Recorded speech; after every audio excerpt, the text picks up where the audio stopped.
The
We've never been so back.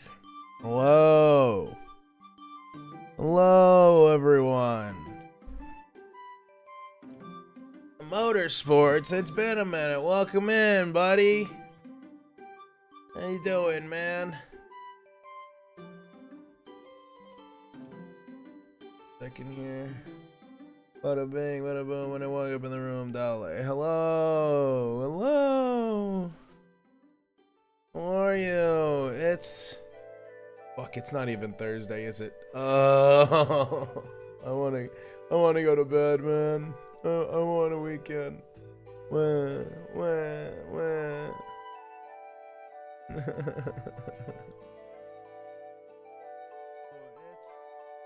Shut up. Doing good. Hydrate. Piss. What the fuck? You get in here and you fucking do this to me?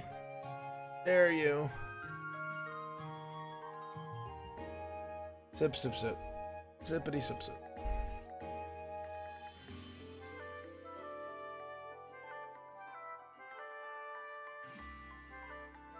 Ah, delicious. Ice cold Diet Coke. Yeah, today. You come into my house. You call me piss boy. You shit on my sofa. How dare? Very dare. How so very dare you? Today.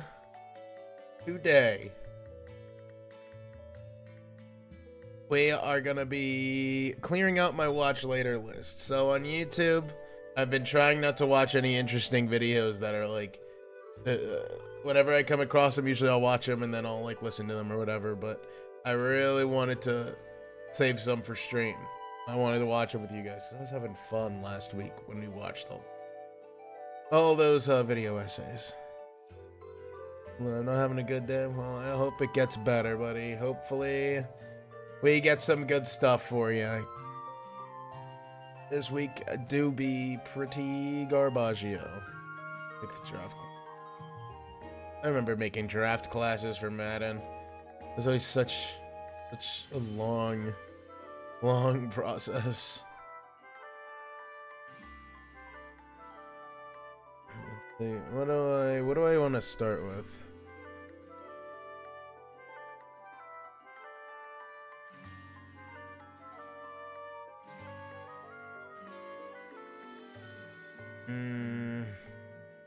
Might do some LA Productions. LA Productions is always a good one.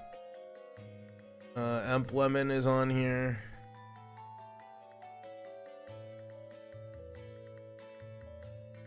What is your kick? Well, it doesn't take out very many now, does it? With the new NASCAR update. I have not updated yet. I saw that we can now use any number, which is great because I just got to the Cup Series, so I could use any number I would so please. However, they took away the Hendrick font, I believe, which kind of sucks. But I'm willing to assume it was some kind of copyright issue or whatever. Can't be having too much fun. You remember.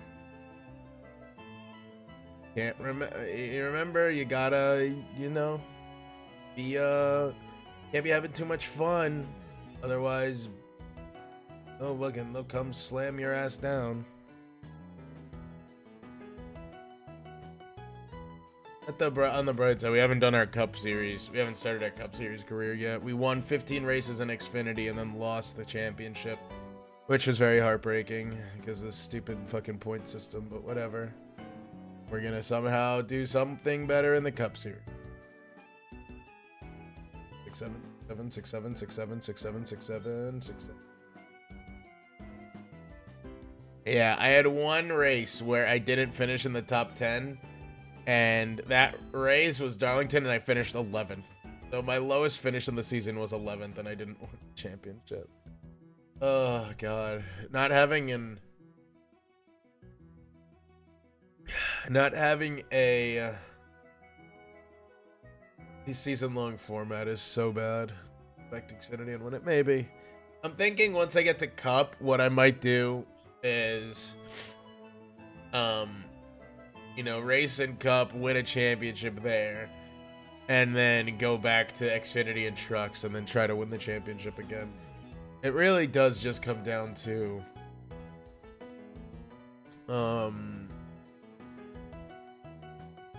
What is the word?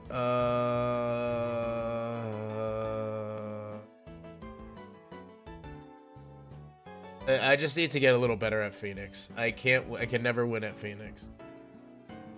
Like I was second place all day and I just started fading and it wasn't happening. Never even had a chance at Connor Zilich. I should have taken him out from the get-go, just straight up dive bombed him and Eric Almirola and Justin Allgaier, just drove away with it like that.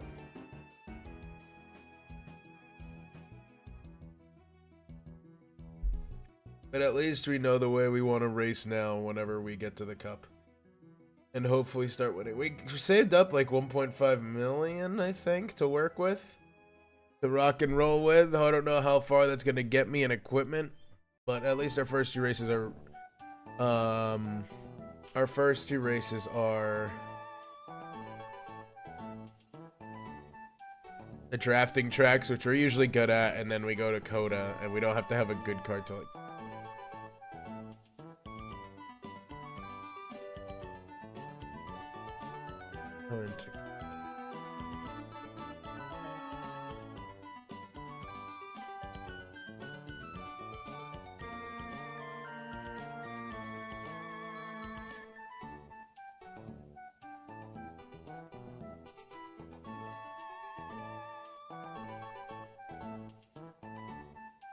Let's see if I can find which one I want to do. Let me check my watch later, and then we'll decide on what we want to draw, what to start this.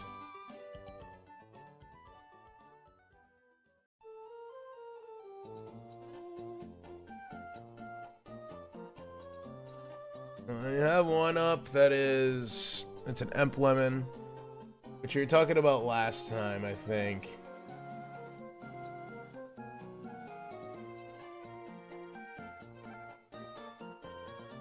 We were talking about it like about Mercedes, but I don't think anyone actually sent the video. But I haven't watched it in a while, so I'm probably gonna check that one out.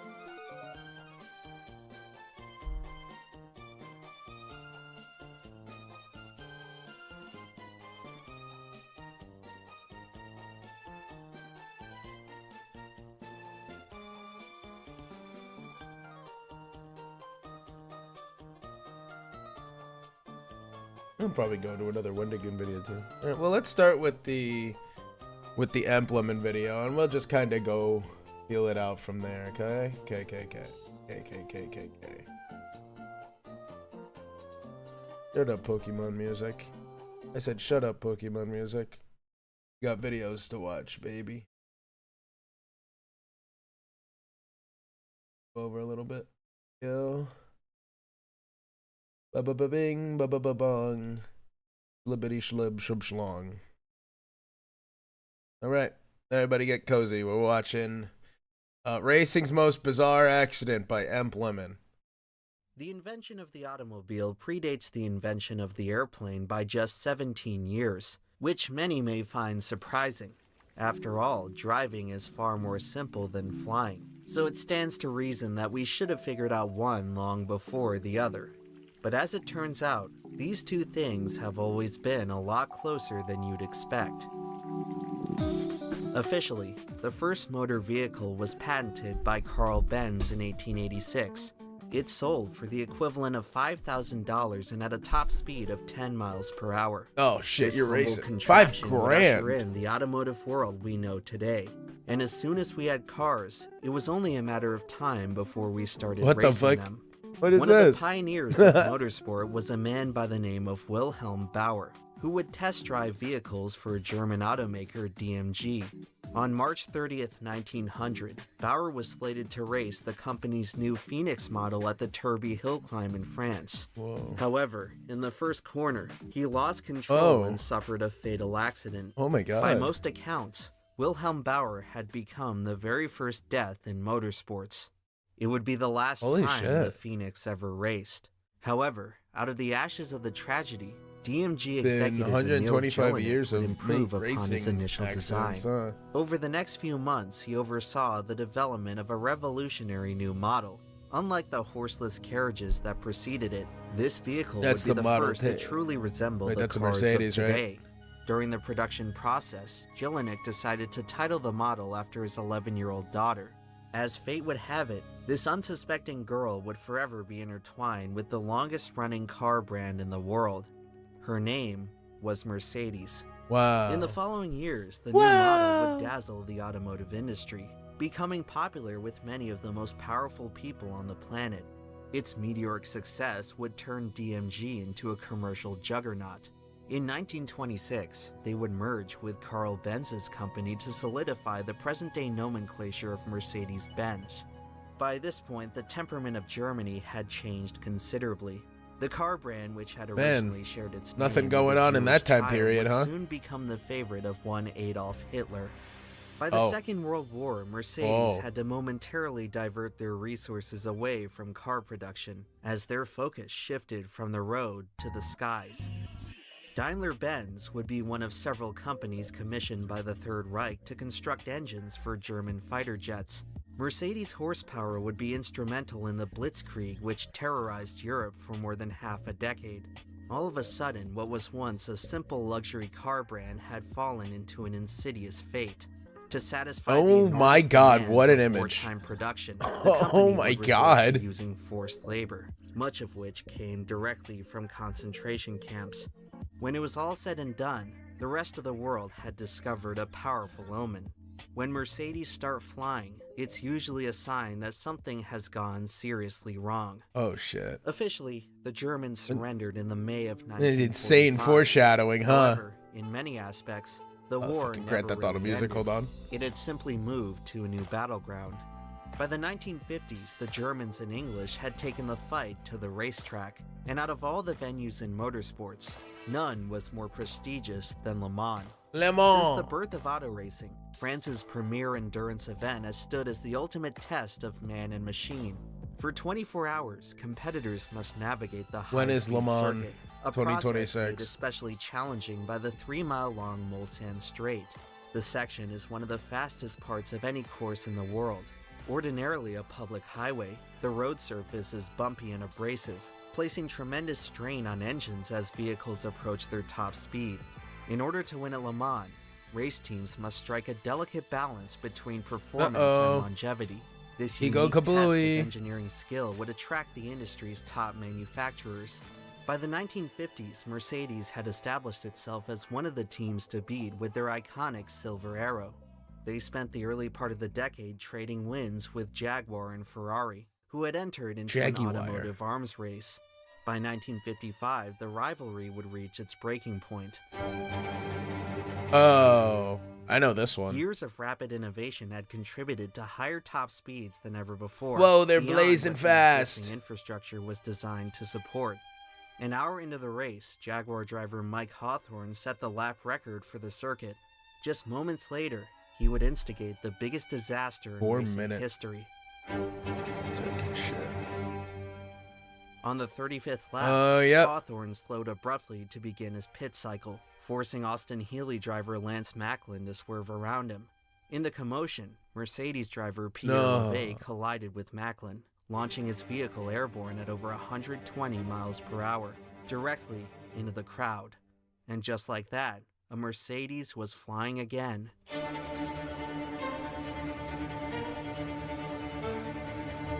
In 1955, there was no fence protecting the grandstands at Le Mans.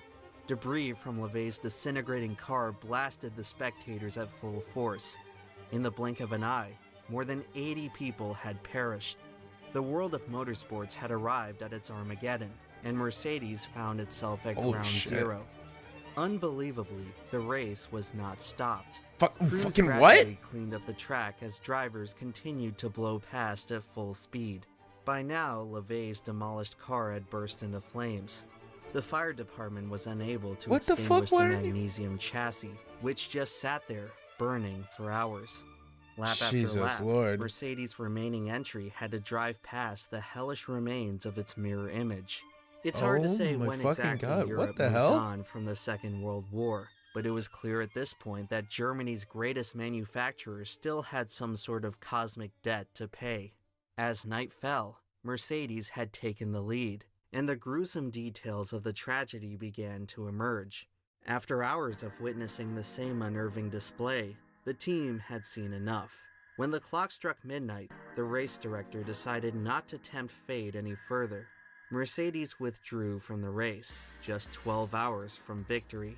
The decision effectively handed the win to Jaguar, as Mike Hawthorne, the driver who started this whole chain of events, hoisted the trophy the next afternoon. How the hell The aftermath that followed would did he not do be that? so How was joyous. his car not The destroyed? tragedy What? reflected an immediate ban on motorsports across most of Europe, some of which remained in place until just 2 years How ago. many years? To this day, auto racing has never seen another disaster like it. Following months of government June, investigation, Le Mans no 24. one in particular could be found at fault. Hoping Uh, to that's appease just whatever vengeful spirit they That's had just angered, a Mercedes unfortunate would not racing return to accident. Le No one's Mans really to for the blame. foreseeable future. And as Excuse for me. Mike Hawthorne, the curse of that dark day would eventually catch up to him.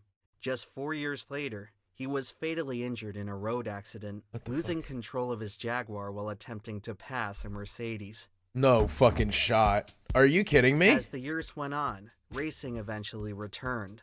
Le Mans The hell's with received this some poetic much-needed ass safety writing? improvements, and the cars that raced there went from looking like this to this. As our understanding of aerodynamics improved, the speeds crept higher and higher. All the while, Mercedes watched from the sidelines. They saw numerous racing dynasties come and go, from Ferrari to Ford to the most dominant of all, Porsche. Maybe it was all that Porsche. glory from a national rival that enticed them to Man, get that back into Mercedes the on the fight. left looks fucking Maybe it was gorgeous. a new generation of leadership who had forgotten the superstition of the past. Either way, Mercedes decided the time had come to return to Le Mans. They just couldn't stay away. This time, however, they didn't go in alone. Before committing Multiple to a full factory Sadies. team, they would have to completely rebuild their in-house racing program. In the meantime, they partnered with Swiss constructor Sauber, who would compete under the Mercedes banner. Their new model, those cars are C8, was they set look to so make its funky. gallant debut at the 1985 running of Le Mans. Unfortunately, the new program got off to a 30 rather years after? inauspicious start.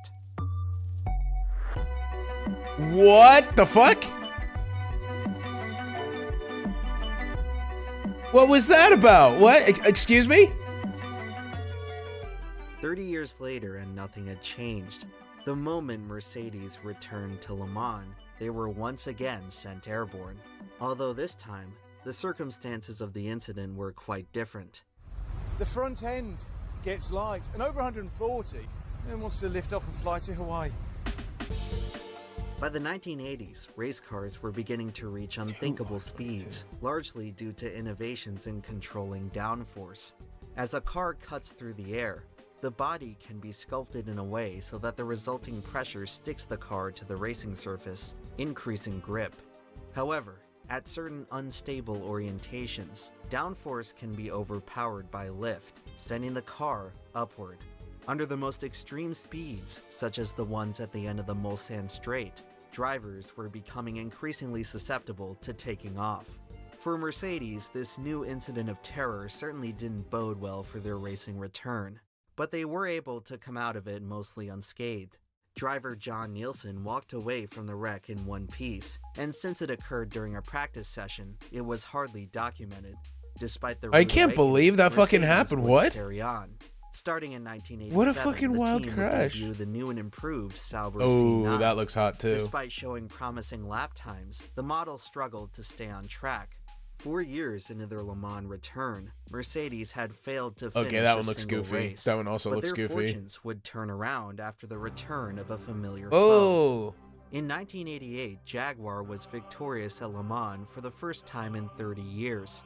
Perhaps this was the inspiration Mercedes needed to finally get their mojo back, because in 1989, the Silver Arrow re-emerged as the class of the field. oh On no, that that looks day, nice. Mercedes was unbeatable. In fact, the cars were so quick that they ushered in the end of an era. During qualifying, the Sauber C9 went just shy of 250 miles per hour No, on the my Mulsanne God, Straight. that can't be healthy Fearing for the another body. catastrophe, the race directors determined that they had to get the speeds under control. Yeah, seriously. And so, starting in 1990, a pair of chicanes were installed to interrupt the fastest part of the track. Following the layout change, Mercedes lost all of its competitive edge. No. Just as they had finally hit their stride, they were sent back to the drawing board. After several more years of lackluster performance, they withdrew from Le Mans once again to focus on other racing endeavors. This time, however, they wouldn't be gone for long. After finding success in the FIA GT Championship, Mercedes decided to give it one more shot. Get him back there, baby. With the millennium soon approaching, the manufacturer was closing in on their 100th year of racing. And what better way to celebrate than by capping off the century with a victory at Le Mans? By now, Mercedes were finally ready to field a genuine factory team so that the glory would be all theirs. Their first race back in 1998, they looked as if they hadn't skipped a beat by qualifying on pole. The triumph was short-lived, however, as both entries would retire from the race due to mechanical issues. Well, damn. But no matter, That doesn't the hurt cars too had bad. already proven they were fast enough. With a few tweaks, they should be able to stay on track and cruise to victory. In 1999, Mercedes returned to Le Mans with their pinnacle of engineering, the Whoa, CLR, that thing a looks machine fucking that sweet. represented 100 years of innovation. The car had an unmistakable I mean, actually, it look, looks a little its goofy, most but iconic feature being the familiar Mercedes stylization on but the that front nose end. is so Throughout the flat. company's Oh my history at Le god. Mans, no other entry had undergone more extensive preparation. After 20,000 miles of testing, no major problems could be found. By all accounts, everything was coming together for the last hurrah of the Silver Everything's Arrow. coming up, Entering the Mercedes. race weekend, Mercedes unveiled their holy trinity, 3 CLRs and 3 opportunities at making history. Over the next few days, the team would certainly rise to the occasion, just not in the way they had envisioned.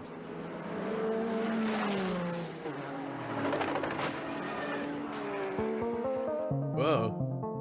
The first sign of trouble appeared during qualifying. Oh, is that a when the fucking number Viper 4 in the entry background? wound up totaled on the Indianapolis Straight. Driver Mark Webber was hospitalized, where he was treated for minor injuries. As reports of the accident emerged, it was revealed that Mercedes had once again gone airborne. Since the wreck occurred at an unpopulated part of the track, no footage was captured. For the time being, What the fuck? the reason for the mishap could not be determined.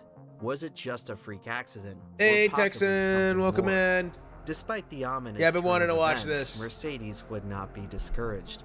Later in the day, they announced that they would not only remain in the race, but that the number 4 CLR would be rebuilt in time. You're gonna for put the that main shit event back on together with Saturday. what, glue? Less than 48 hours after checking out of the hospital, Mark Webber was back. Mark behind Webber's the a fucking wheel. unit, The man. team had worked around the clock to get the car ready just in time for the final practice session on Saturday Willpower. morning. When the trio reunited on track, they must have been feeling pretty inspired, until it happened again. What? Oh, we've got a car on its roof already. How on earth does this happen? This is amazing. This happened in Webber! the qualifying sessions. This Fucking car take the hint, goes please. qualifying, and it looks as though exactly the same thing has happened again. What the fuck? If it wasn't already, Mercedes' little problem had now become known to the rest of the world. Good way to as get the Mobile television One cameras advertisement caught a there, though. live view of Webber's car lying on its roof at the end Oh of the my Mulsanne Straight. god. The number 4 CLR had taken Oh off my for a second god, time. what? It was now Fuck, what? It got that much hang time? It came over the hill? And it's clearing the fucking Viper back here. Oh my god. It was now clear that the first accident was no fluke. There was a fundamental flaw with the aerodynamics of the CLR. Puzzles is not what As it Mercedes turns out, the evidently. defect Holy could be shit. traced back to the car's oh-so-stylish front end. The nose of the vehicle was designed abnormally long. This excessive overhang allowed more leverage for the air to generate lift. Under extreme turbulence, such as entering the slipstream of another car, the balance of the CLR could be disrupted enough What the- to send the whole thing flying. Whoa, whoa, whoa, whoa, whoa, whoa, whoa, whoa, whoa, whoa, whoa, whoa, whoa. What the fuck? Was that how Car. the The flip balance happened? It just of went the CLR back. It could did be like a full disrupted rotation enough in the to send air. whole Oh thing my flying. god. Now, just a few hours until the green flag, Mercedes was in a state of pandemonium. With Webber's car destroyed once again, only 2 entries could continue to the race. But would it even make sense to Thankfully, let them? Webber. The machines were clearly hazardous, Oh. but could they really let an entire year of effort go to waste? Perhaps the Yeah? confusion was limited to the 4 car, and the other 2 had nothing to worry about, despite being manufactured to the same specifications. Ultimately, the decision came down to the drivers. While Christophe Bouchy expressed concerns about the number 5 car, he was overruled by the others. After all, it's a dream to race at Le Mans. But the thing about dreams is that no one is ever prepared when they turn into a nightmare. After some emergency modifications to increase downforce, the remaining CLRs rolled off the grid. Those things look As the so afternoon fucking went on, flat. it was Oh, Lord. cautiously smooth sailing for the Mercedes.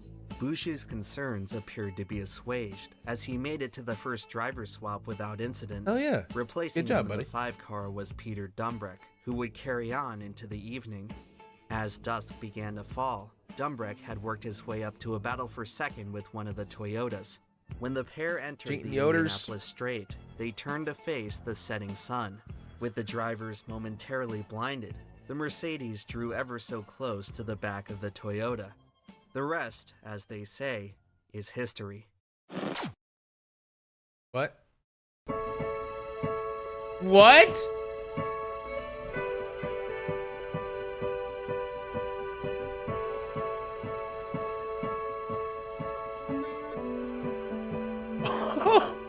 Holy fucking Some shit! people only watch racing for the accidents, and while they're often chastised by the rest of the motorsports community for missing the point, He went off the I fucking sort of track? understand the appeal. While it's easy to write off this side of racing as mindless carnage, there is something spectacular about it that speaks to us on a deeper level. In sports, there are plenty of stories about glory, but the wisest lessons Into are the often trees? taught by catastrophic failure. In order to truly appreciate something for its greatness, you have to witness it at its most dysfunctional. In these rare moments, the accidents tell us more than the racing ever could. Oh my god! That is the end of Mercedes-Benz. Obviously the wrong decision to actually race. Dumbreck was knocked unconscious. Crawl out. Oh, thank God. Oh my God! Future plans of the CLR immediately scrapped. I'd fucking hope so. What the fuck? Never race again. Yeah. Moments after the accident, Mercedes packed up and left the circuit. Okay, fair. Okay, we could not. They have not returned to Le Mans. Oh my fucking God! However, we cannot comprehend one of them dead, and you don't have the human survived. Oh my God! Oh my God! Hold on, show me In that these replay rare again. moments, the accidents tell us more than the racing ever could. Oh my God! Look how high in the air he is! Oh my God! Imagine if you're this dude. Holy shit! You're just looking at the. Oh my God! That's like fucking 2 stories in the air. Oh, there it is. It's into the trees. Oh my God! The wrong decision to actually race. Holy fucking shit, dude!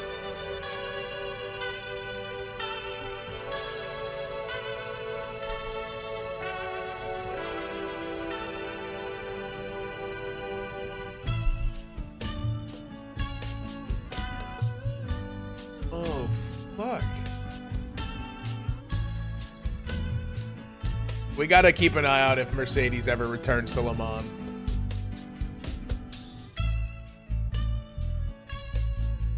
Oh, shit. Implement is like, if not the best, one of the best motorsports YouTubers. And he's not even like a strict motorsports YouTuber. Oh my God.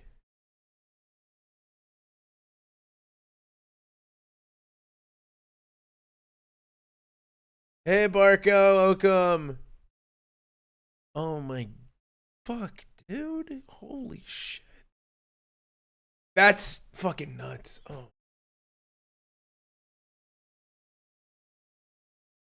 Excuse me. I'm gonna take this over here and I'm going to see what else is on my watch or my. Oh. There's a short one that I kind of want to watch because what the fuck?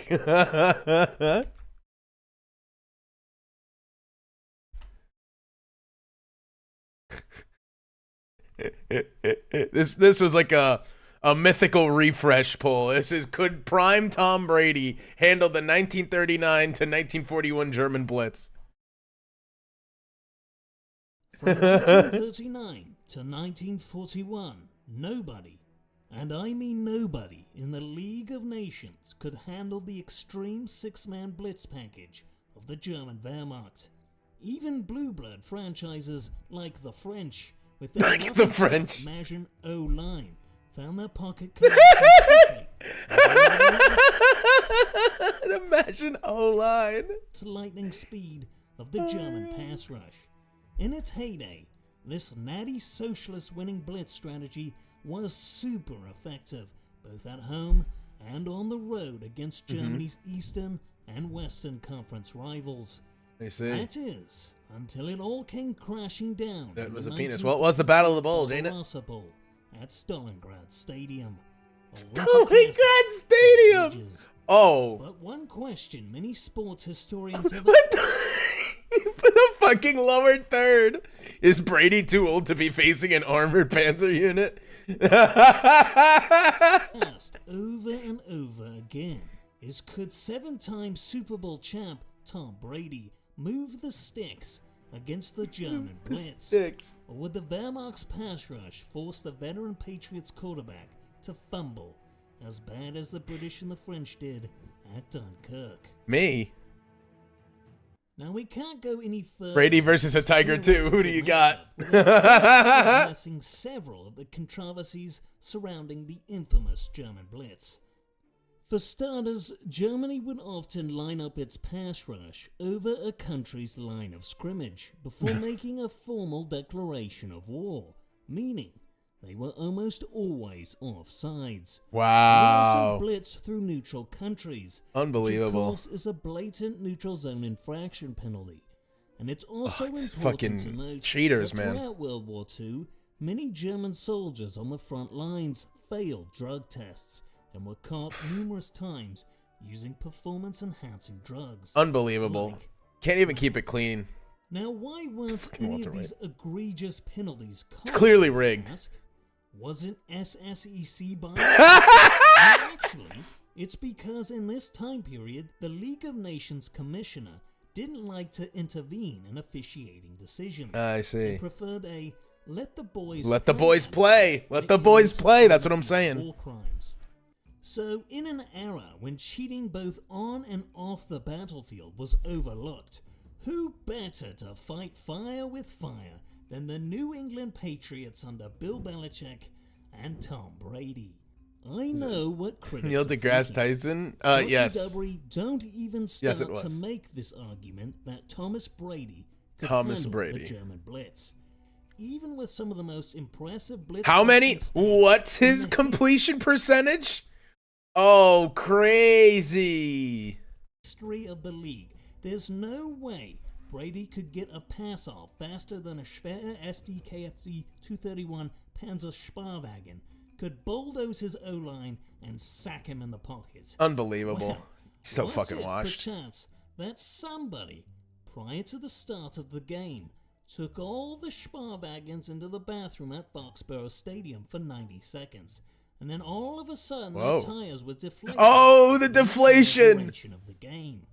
How fast would the German Blitz be then? Okay, but even if that happened, there's no way Tom Brady could react to the sheer mechanized speed of the German Blitz.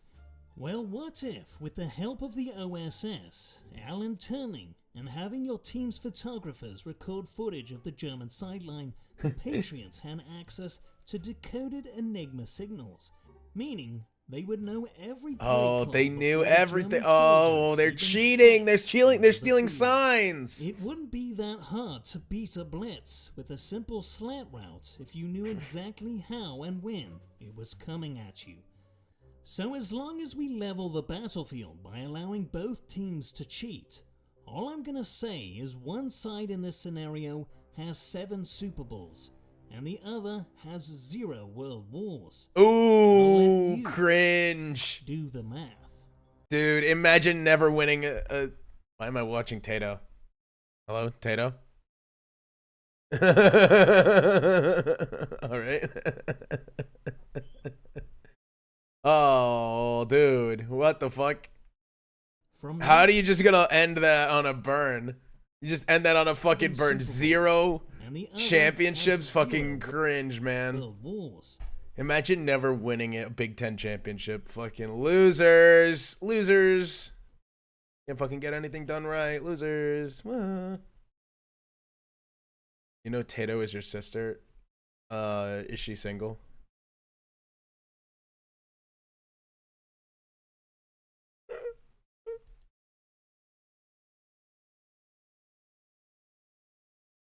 Too bad.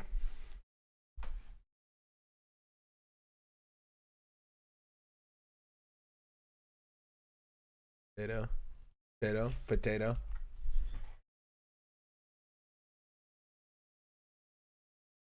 Got more goons. The government is hiding billions of pounds of cheese in hidden caves underneath the United States that it is selling off by manipulating our advertising and education systems to our detriment in order to turn a profit. And also, welcome. What a fucking intro. Wait, why didn't that play? Oh, I know why that didn't play. Hold on. Hold on. Give me a second, Barco. Mr. Barco. Senor Warco. Alright, hold on. I can fix this. I think I forgot to add it to, Abyss.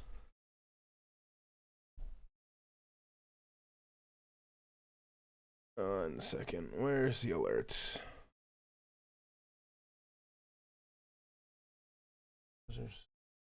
Try putting it here. Putting it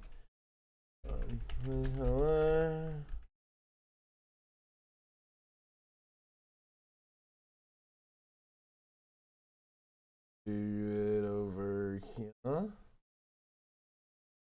Copy. I'm managing it, and then paste here maybe. All right, let's see if this works. I'm gonna test it. Can I redeem my own? Let's see if it works. Oh, it's on cooldown. No. Do I reset the cooldown?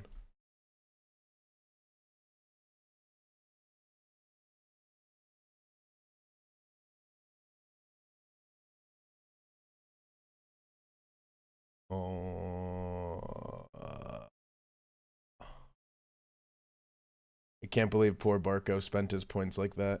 And it didn't even work for him, unfortunately, because I forgot to add the thing in. See if it works. I hope it does. Refund it. How do you refund something?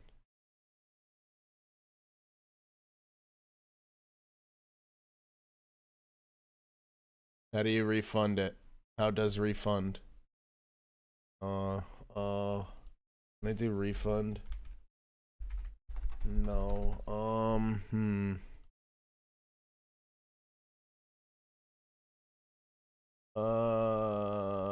Let's go. Let's try going to this. Manage requests.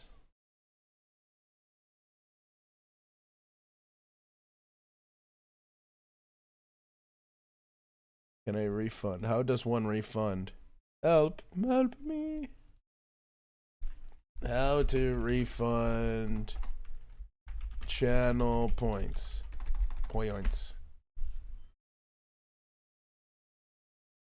Correct. All right. I think he got his stuff back now. All right. Hopefully that works. All right. Back to it. Hopefully that works. Wendigoon. Today we're going to be looking at a conspiracy theory that dates all the way back to the 1970s, and as mentioned, involves secret government cheese tunnels and manipulation of advertisements and education system for their benefit. While there is some theory crafting here regarding the motive for these actions, most of it's just forgot plain this is and reported out of what the we're open, watching. so conspiracy theory is a bit of a stretch. It's mostly just talking about something very weird and shady that the government does. I've known about this story for a long time, but I haven't covered it because I have a rule for myself that if the topic does not involve death in some way, I don't want to cover it. Call it a morbid fascination, but I just think that when something is literally life or death, it just becomes more interesting. No, that doesn't mean someone has to die per se in every topic I cover. Death just has to be on the table, like a disappearance, or like with the Akali Raft video, the researcher thought that death was going to happen and then it didn't happen, or cryptids, like they're capable of killing people. I love cryptids. cryptids. But after looking into it a bit further, I think I can confidently associate various deaths with this story. We'll see how it goes. This is also the second time that I have worked milk into a conspiracy. No, I rejected it, so you should have gotten the refund, but I forgot to actually put the browser source into the thing. Let me see, can I make it work?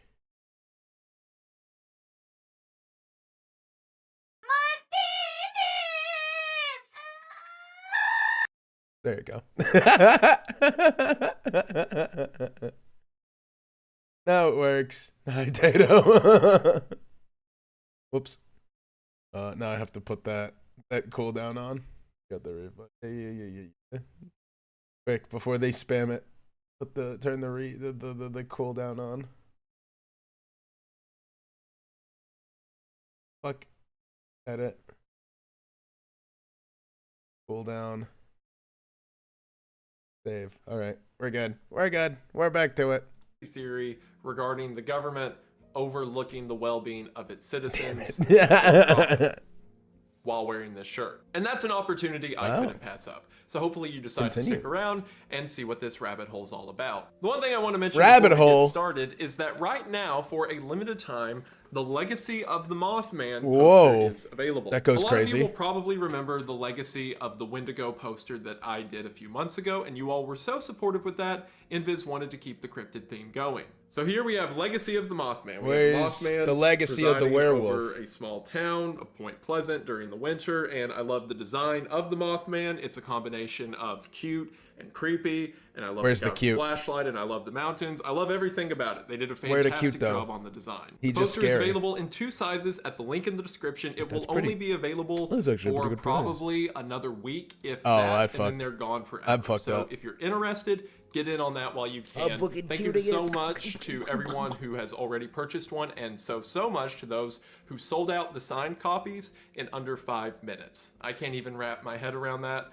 It really does mean the world. Thank you all for the support. I like the Nessie pedant he has on his wall. I kind of want one. Weird stuff like this. So if you're interested, check it out in the description. It means a lot. And before I just cause unneeded psychic damage by ruining your perspective of childhood cafeterias and commercials, let's talk about something that can actually help you for a sec. Not that I don't want to hurt you, but we have to keep it balanced. Before I continue with information that's going to have absolutely zero positive effect on your life, let's talk about something that can actually help you. Yeah. Like today's sponsor, Aura. I'm sure Aura. He's got Aura and password across the internet without really thinking about it. And while it can certainly be convenient and fun to throw your personal information onto the web, it's also dangerous. I mean, recently AT&T released that over 73 million people had their information just dropped onto the dark web. And everything they recommend to keep that from happening, like strong passwords, monitoring your account activity, and fraud alerts, are all taken care of by Aura. Aura will expose data brokers that are using your information and send them opt-out requests on your behalf. Anytime you use your info online, there's a chance that some of that information can fall into the hands of telemarketers or scammers or junk mail listers or what have you. And the data brokers that hold that information are legally required to let it go if you ask them to.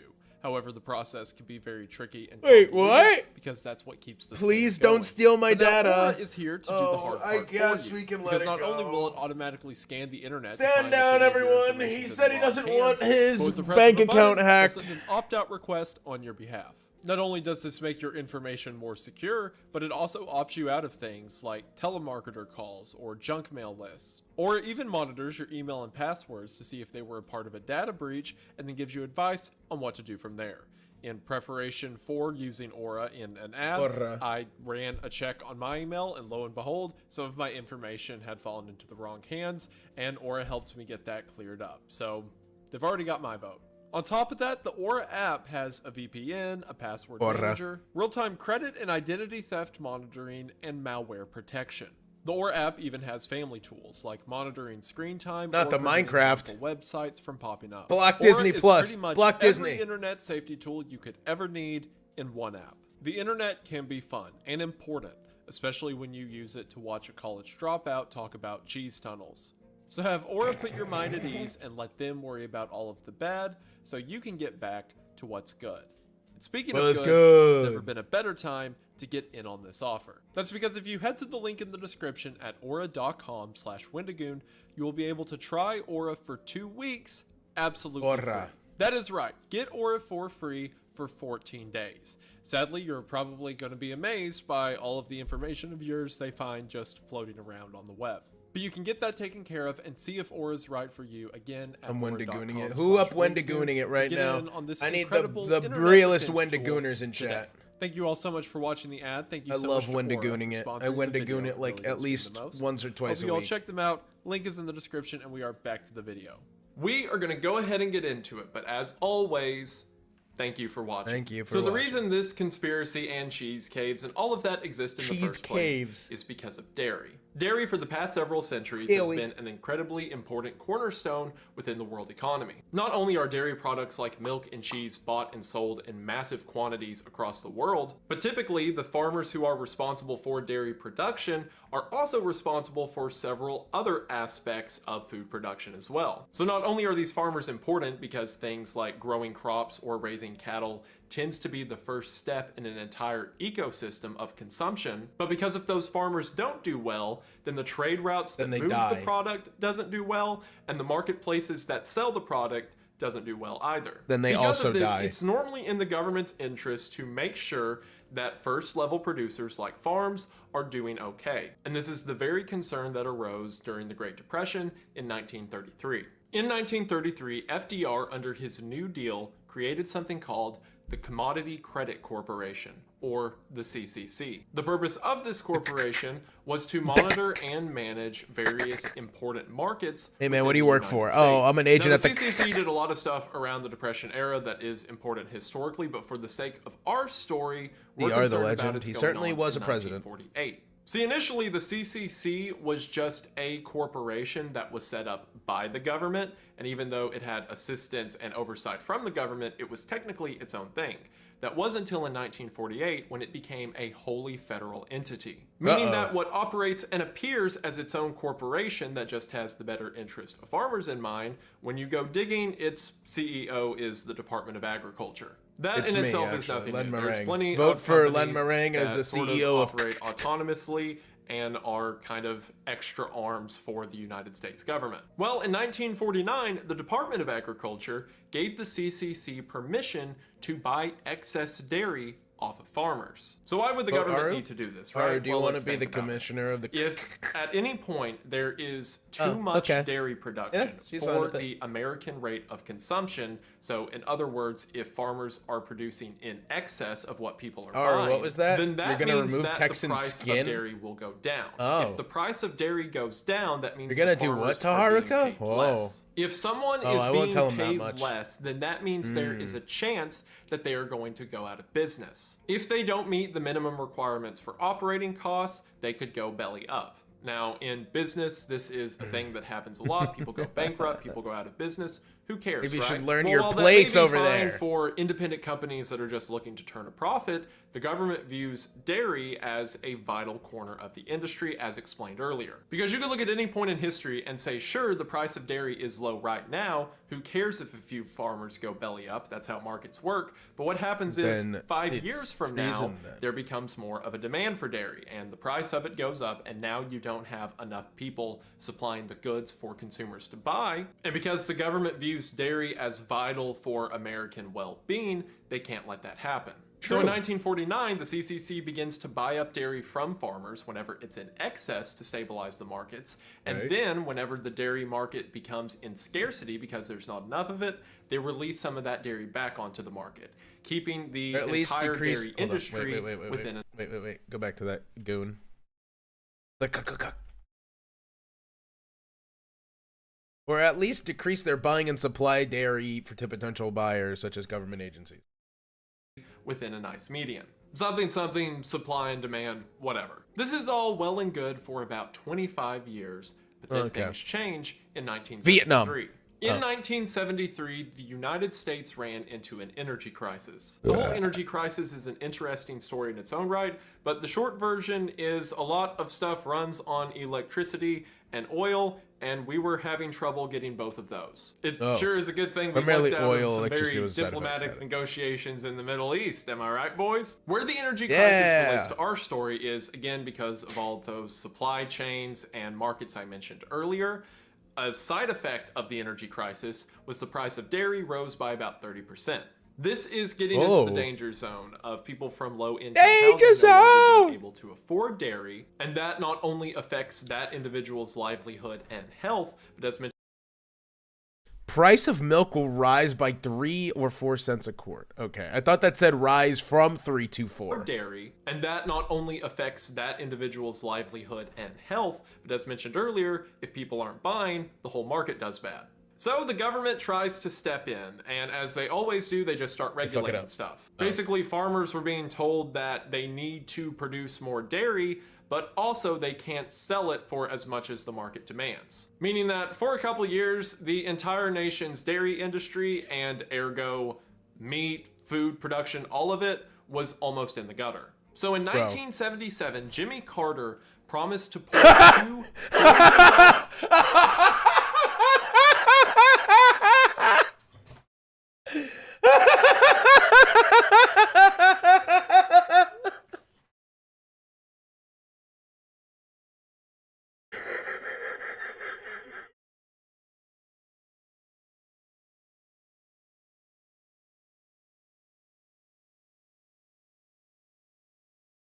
Holy fuck.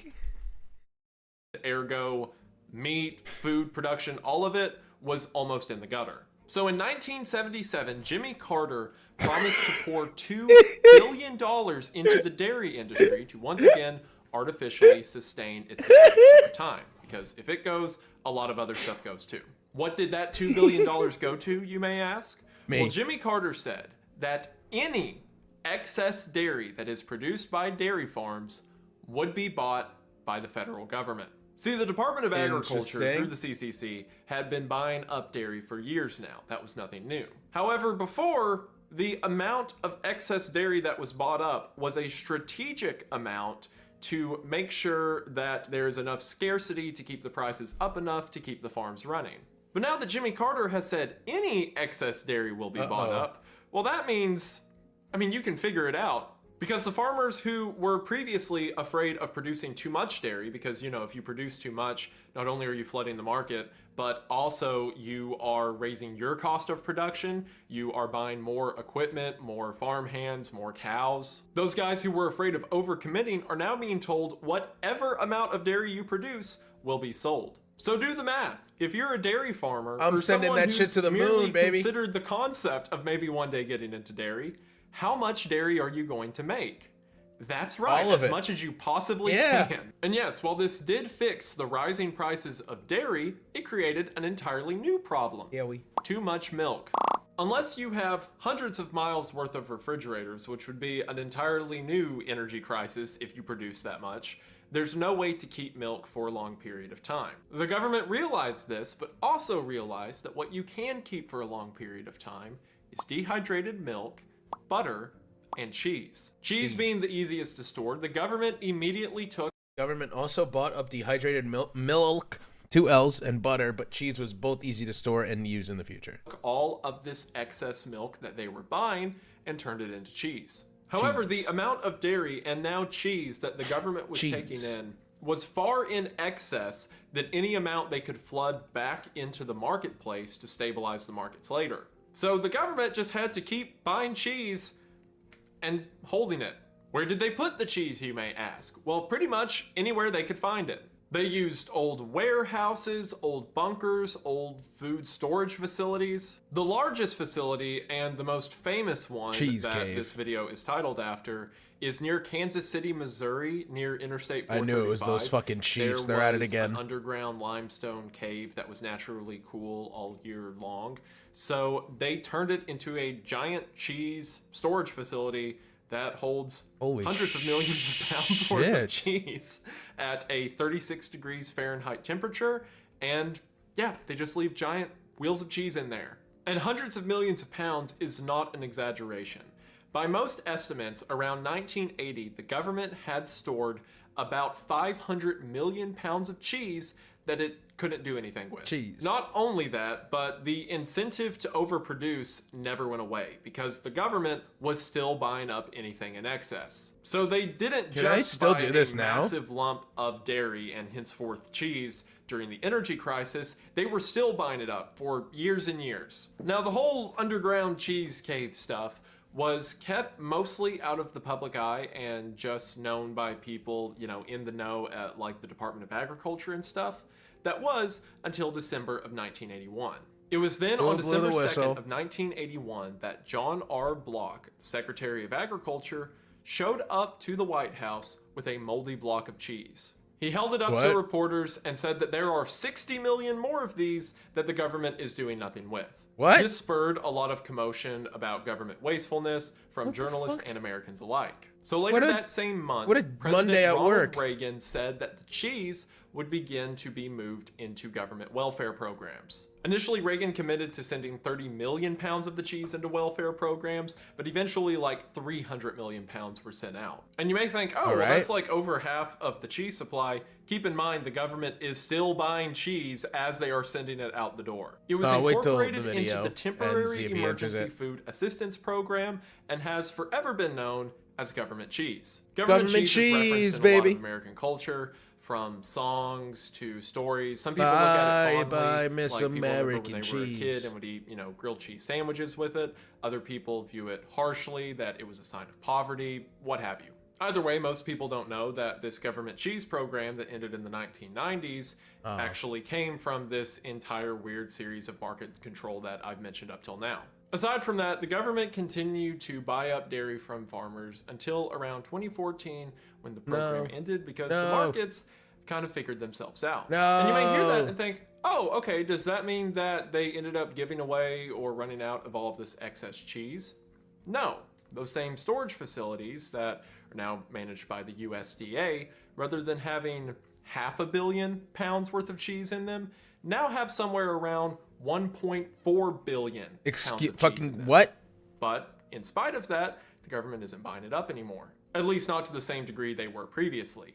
They still buy it up for things like school programs or disaster relief funds, but not to the same degree or the promise of any excess as they were before. So why did the government quit buying it up all of a sudden? Yeah, why? Why is 1.4 billion pounds Why are there so much cheese? When 500 million was a huge issue before? And perhaps most importantly, where did all the cheese go?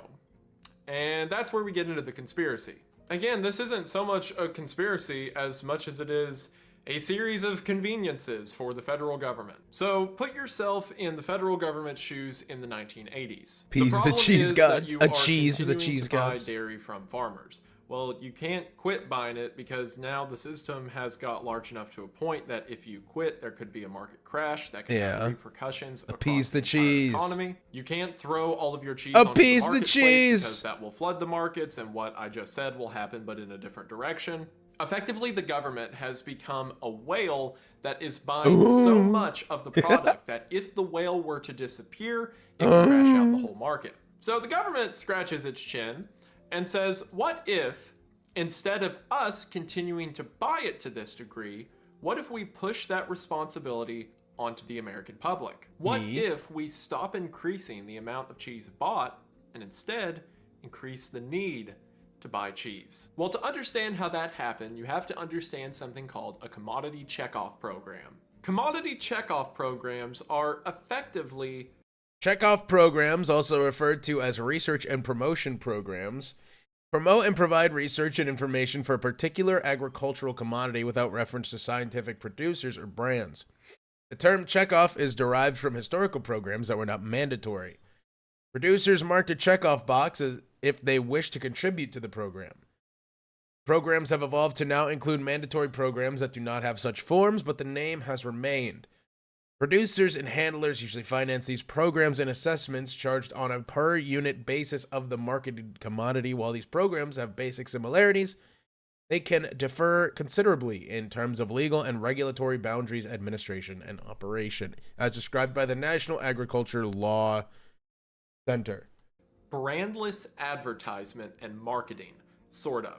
Effectively, you have commodities within the United States, like as mentioned with dairy, are important to not only themselves, but the economy as a whole. So a commodity checkoff program is a system that increases the markets and buyers for a specific commodity. So in other words, you're not advertising They're brainwashing me to like buy meat cheese or eggs. You're just advertising eggs or meat as a concept. The way commodity checkoff programs worked originally is farmers could send in money optionally as a sort of tax, and then the program would use that money to encourage things like the product finding its way into different markets, education around the product, etc. For example, there was a commodity checkoff program around pork. So the program would take money from pig farmers and then use that money to educate people on the benefits of pork, in whatever that means, to pay for benefits of pork is that it's fucking delicious, and to lobby with things like restaurants or food chains to put pork on the menu, with the whole idea being sandwiches. that you're helping the market rather than a specific brand or seller. And of course, like the CCC, all of this is run by the USDA. Well, in 1983, the Dairy Promotion Program began. So, as mentioned, dairy farmers had the option to pay this Department of Agriculture organization to help sell dairy as a concept rather than a specific seller. While this might have done some help for the dairy industry, it wasn't until 1996 during the Clinton administration that the government decided they were going to kick it into overdrive. Then the Dairy Promotion Program was no longer an option and became a mandatory tax for all dairy farmers. In 1995, the tax was 15 cents per 100 pounds of dairy sold. Effectively, it's a tax. At least this is the current tax in IFL. No evidence of it being altered since 1995. Okay. Tax for the benefit of the whole market. It's not bad, honestly. So now the government is it's still taking a tax from dairy farmers and trying to convert that money into sales for dairy. How do they do that? Advertising? Well, just do what they always do, silly. Make another shell company. Because in 1995, the government created Dairy Management Incorporated, or I'm sorry, what is that? The board underneath the USDA, the Dairy Promotion Program, created an entirely new company that's just hip and cool and loves milk for some reason, called Dairy Management Incorporated, or DMI. I jest a little bit. It's not like the government ever tried to hide records that they were running DMI or anything. What? But most people don't scratch below the surface. And DMI is an excuse to buy things like television advertising or posters or celebrity endorsements without the government getting involved. In 1993, the state of California's Milk Processing Board, which is an independent organization within California made to support local dairy farmers, started an ad campaign called Got Milk. Well, I was right. The Dairy Management I called it. Or the DMI came to, I guess it didn't come to power, but in a dairy sense, it absolutely did come to power. It's like a sovereign ruler over the farms of America. In 1995, Got Milk was bought by the Milk Processor Education Program, which is a program under the Dairy Promotion Program and with DMI and whatnot. Did you ever think it was weird if you grew up like I did and saw posters of Taylor Swift with a milk mustache? Did you ever think it was strange that it wasn't telling you to buy any specific brand of milk? Like it wasn't a company's Aaron milk Rodgers that you were supposed to buy. It was just selling you on the idea of milk as a concept. And on that same note, did you also think it was weird that schools began to roll out individual milk and chocolate milk cartons? And like every single year I was in school, that was always an option for students to get. What about all of the education and school health class stuff that got injected about how milk strengthens your bones, or it made its way into all of our commercials and kid shows about how milk makes you big and strong. Isn't it convenient that at the exact moment the government decides they want to stop buying milk, we're all of a sudden told that we need to start buying milk? Now, I want to make it very clear.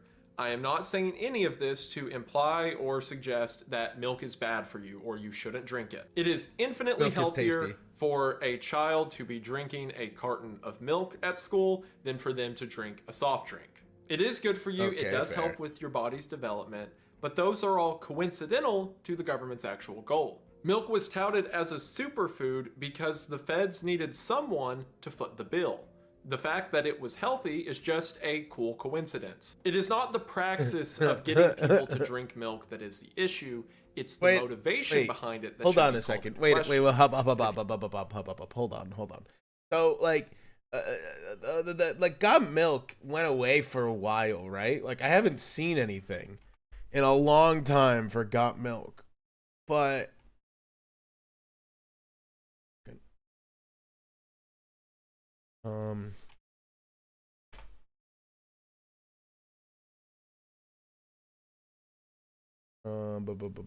oh wow, that's just titties. Oh my god, everything I Google on, or everything I search on Twitter when I look up Got Milk is just fucking titties.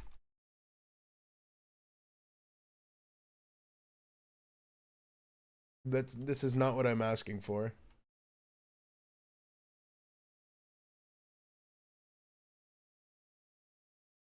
Maybe I should do that. Hey, yo.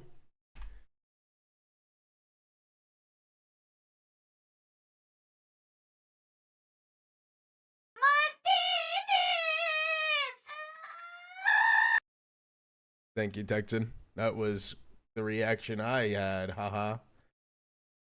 Looking funny.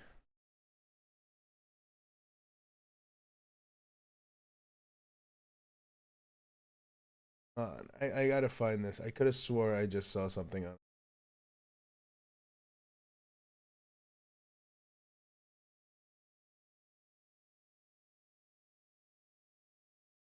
Let's see if I can.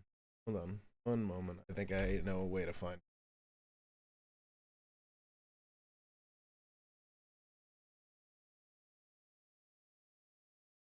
Yeah. I found it. Fuck him. We're back. We're right back where we belong. Okay, hold on. The replies are crazy. Never mind. Get it off my screen. Okay. I'm good. This bot's dead. DMI is most well known for their influential status. So a lot of this money that goes into DMI from dairy farmers goes to effectively lobby cheese onto the menu. You know, that was my mistake. That's on me. And fast food chains. Author Clint Rainey, when writing for Bloomberg, described the DMI as, quote, the Illuminati of cheese, and also said, what? Quote, a secretive government-sponsored entity putting cheese anywhere it can stuff it. DMI began to lobby with a lot of restaurants to put more cheese into whatever they were selling. In 1995, they worked with Pizza Hut to release the stuffed crust pizza. They've worked with companies like Burger King, Wendy's, and McDonald's to add more cheese to their burgers. And they've repeatedly worked with companies like Taco Bell. All right, if they want to put more cheese on their burger, how about they don't charge a fucking $1 to add a Kraft single to it? To find more ways to put cheese into things like quesadillas and quesalupas. I must say, I don't remember what I had at Taco Bell, but I had something that was like a chalupa, but it was caked in cheese and it was delicious. So, you know, maybe the government's onto something.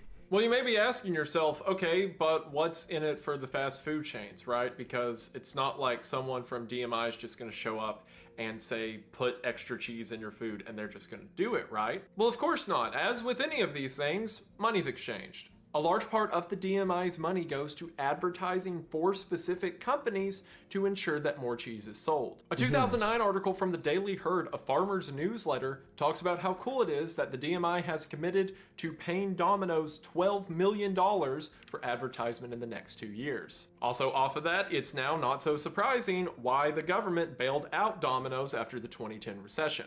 And this happens with every company they work with. Even though it's through the DMI, which is its own incorporation, it is the government paying out businesses to put more cheese on the menu through advertisement cost or some kind of kickback. And before even getting into the health ethics of that, there's already ethics on the taxation principle of that. Because like I mentioned, the dairy promotion program is not optional. It is a mandatory tax that farmers have to pay.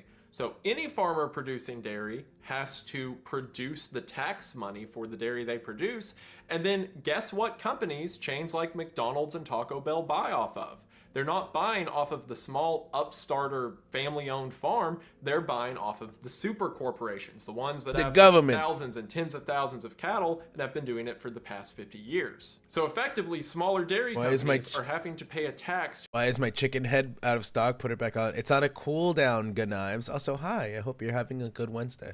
To ensure that their competition stays on top. Not only that, but where you can kind of look the other way when it comes to milk, because sure, in large quantities, milk can be bad for you. It's still a healthier option for kids and anyone to be drinking. Oh my God. Okay, fuck. This just reminded me something. I don't give a fuck. Well, you cannot give a fuck in like 7 minutes and 20 seconds, depending on how long it is to redeem. This reminds me of something. So he just said like milk in large quantities. So when I was in high school, I was a big loser, right? Oh, it was? What do you mean? Shut up. And I was in like my school's anime club or whatever, and they would always play, like after the club ended, they would always stay back and play Yu-Gi-Oh! And I never really got into it. Like I would play Yu-Gi-Oh! Here and there, but I never like fully locked into Yu-Gi-Oh! And there was this one kid, I forget his name. Fuck, I could picture him in my head, but he was like a grade younger than me, I think, like a grade lower. And he was like really good at Yu-Gi-Oh! However, he was like every stereotype of an anime fan that you can think of. Like he vehemently refused to wear deodorant, and he's like, "Oh no, deodorant? No, not for me. It's a scam. It's a scam." And all that and whatever. And one day, it was like, had to be like November or something, because it was getting into the Christmas season. And there was like a little convenience store next to our school. And then we would walk from the school to like the public library, and they had a place in the back where they would let all the kids play cards. Like, you know, Yu-Gi-Oh! Or Magic or whatever. And so we would walk to the public library, but we'd stop at this convenience store to get like snacks. This motherfucker picked up a box, like a carton of eggnog. And so, you know, I grab, I think like a bag of chips and like, you know, an Arizona or something. My buddies do something similar, whatever it has. He grabs, I think, a bag of Sour Patch Kids, like a 5-pound bag of Sour Patch Kids, and a carton of eggnog. And in the hour and a half that it took us to like finish playing Yu-Gi-Oh! That day, he finished both of them. I was bewildered. And then someone decided to like do the calculation of what how many calories he ate that day. Or not even that day, like in that hour period. And I think it was something like, what was it? Was it like 2,000 calories he had eaten in like an hour period. It was insane. Like he just kept going. He just downed eggnog, and eggnog's fucking thick, you know? Like eggnog is dense. I have like half a glass of eggnog on Thanksgiving and then on Christmas, and it's like I'm good. I barely need to eat after that. But he's just like, yeah, I'm just gonna glug, glug, glug, glug, glug, glug. 2 shots of vodka, glug, glug, glug, glug, glug, right down the hatch. But I like that just sticks with me to this day. I can't imagine what he was like, what absolute unit he was when he got to college. Like if he was chugging eggnog like that, beer must have been going down like water for him. drinking over something like soda, right? But you cannot say the same thing about cheese. Cheese causes high cholesterol, cheese is linked to obesity, especially in the extreme volumes we consume it nowadays. In the 1970s, the average American consumed about 7 to 8 pounds of cheese per year, which when you break that up as 3 meals over 365 days, isn't that much. Cheese. Compare that to the modern age, where it's estimated that the average American consumes about 41 pounds of cheese. Wait. How many did we eat? 7 to 8 pounds a day. In the 1970s, the average American consumed about 7 to 8 pounds of cheese per year, which when you break that up as 3 meals over 365 days, isn't that much. Compare that to the modern age, where it's estimated that the average American consumes about 41 pounds of cheese per year, or as a country, 13.5 billion pounds of cheese. And while that is an absurdly high number, that is still per capita lower compared to countries like Italy or France. I'm doing the math in my head and it totally checks out that I eat like 40 pounds of cheese a day. A day? Jesus, no, a year.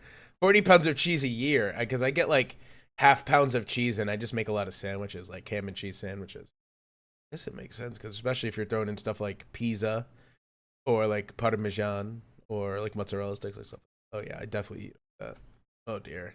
Oh, I'm part of the problem. Or maybe the government thinks I'm part of the solution.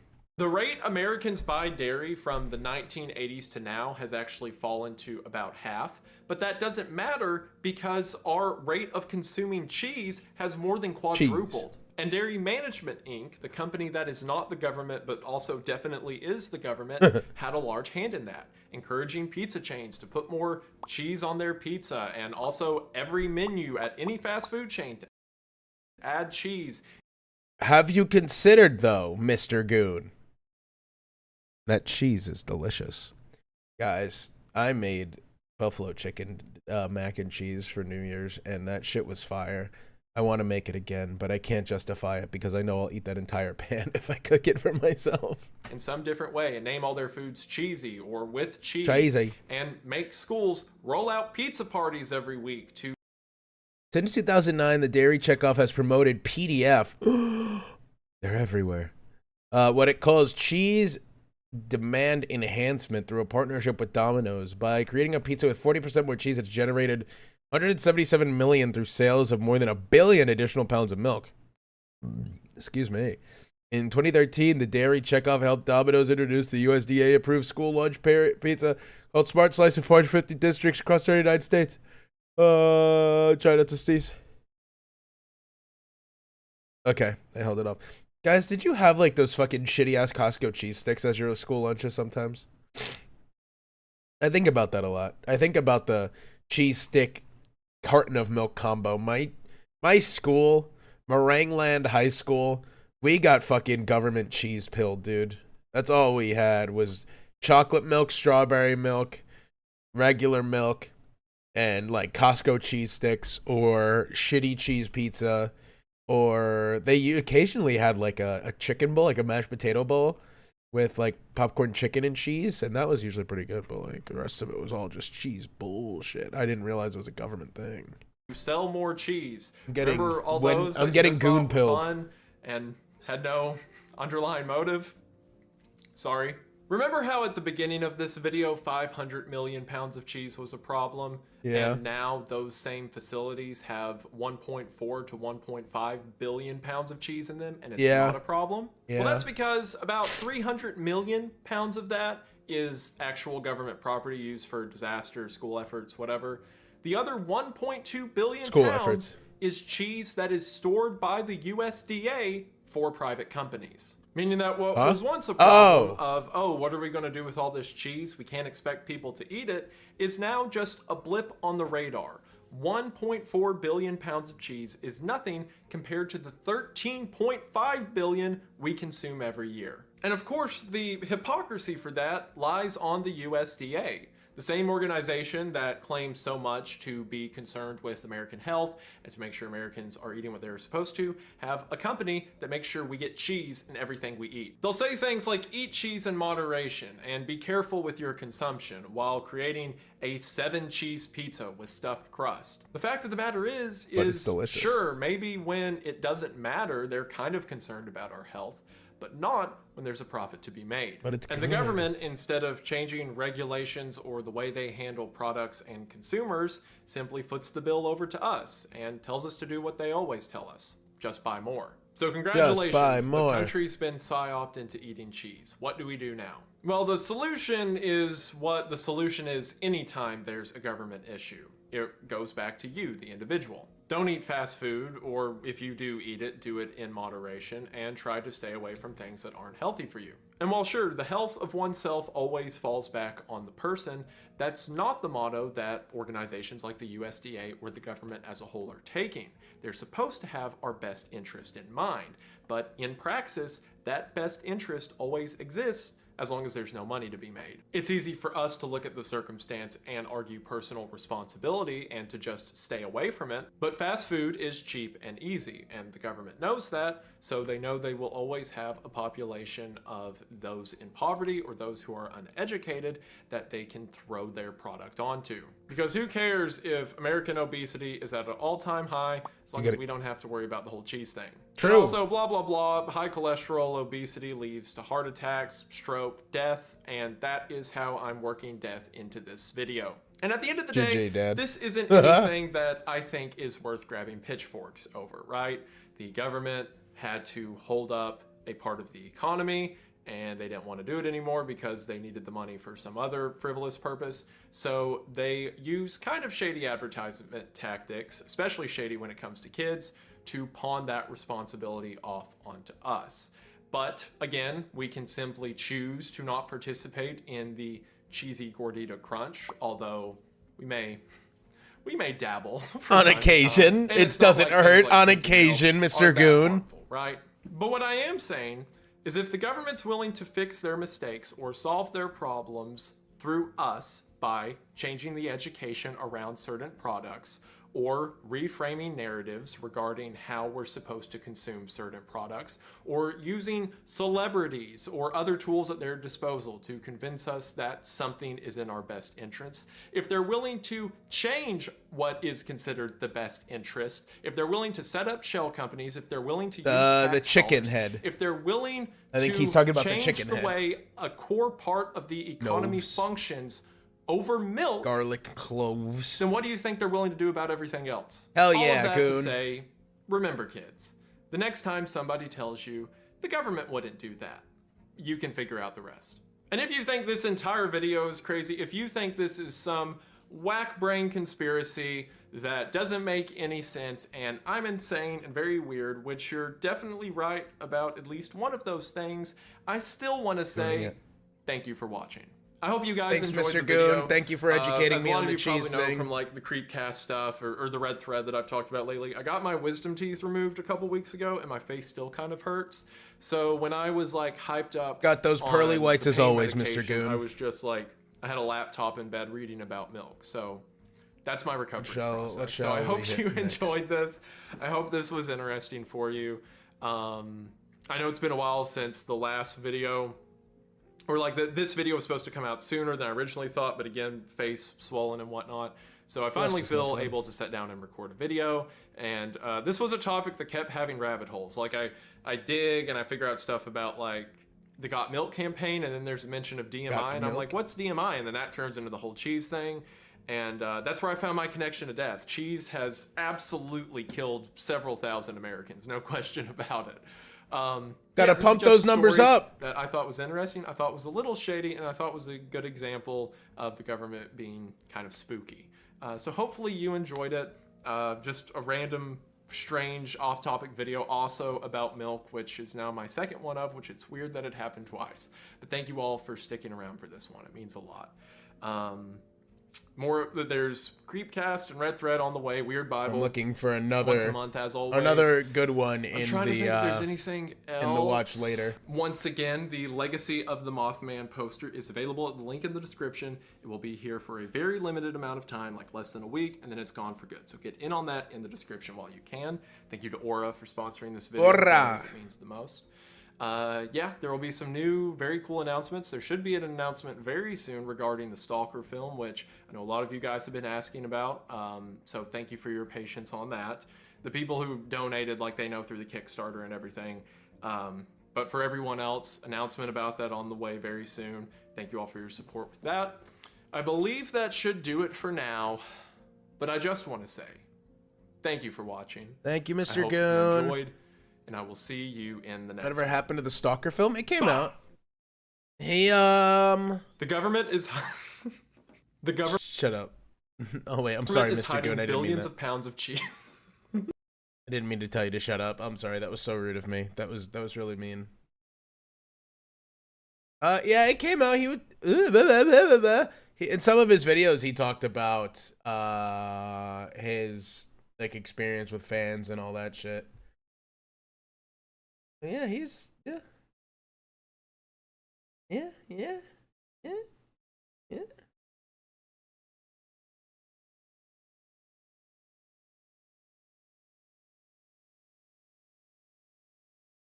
What else? There you are.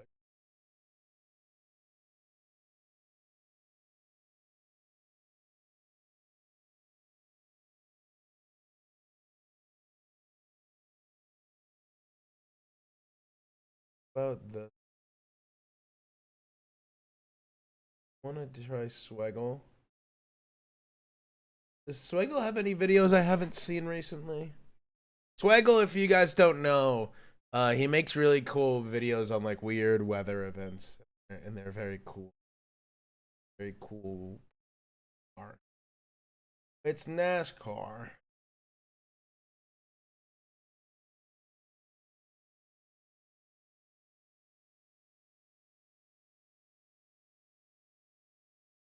There is a guy on the New York Jets whose name is Arnold Mambo.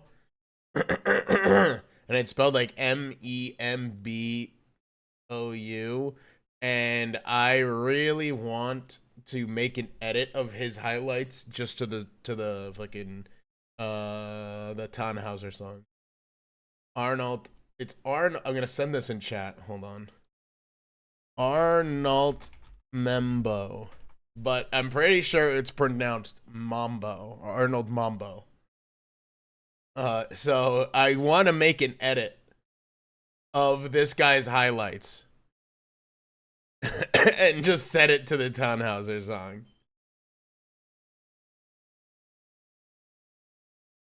No, maybe I should check the Discord and see what. Did I not get? I'm pretty sure I didn't get to some of those requests, did I? The video essay requests.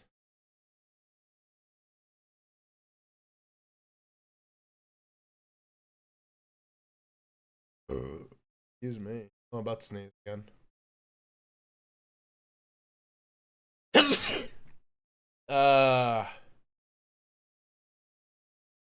Copy this text. We'll go to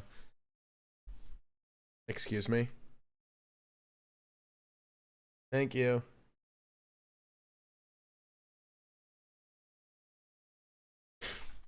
Yeah, I'll send the tweet after stream. Don't you fucking worry your little head.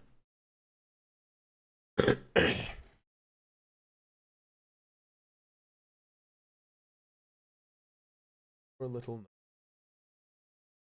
Why are you taking so long to load? Not loading it. Oh, hold on. This is a look at fascinating cartoon pilots. SpongeBob, Jimmy Nerdtron, Sonic, and more by Matt Pack. Before I do this, I'm gonna get a refill of my soda real quick. Let me put on some of that Pokemon music before I do that.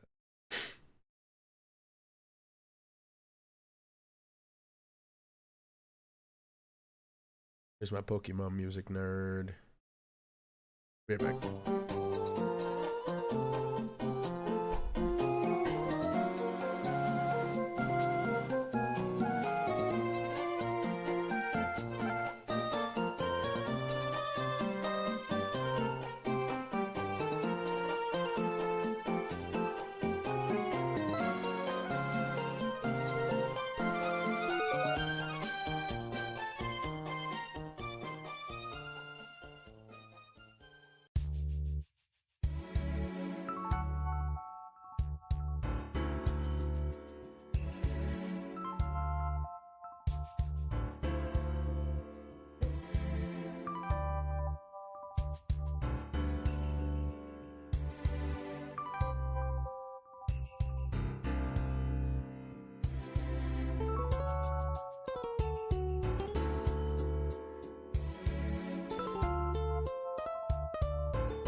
I'm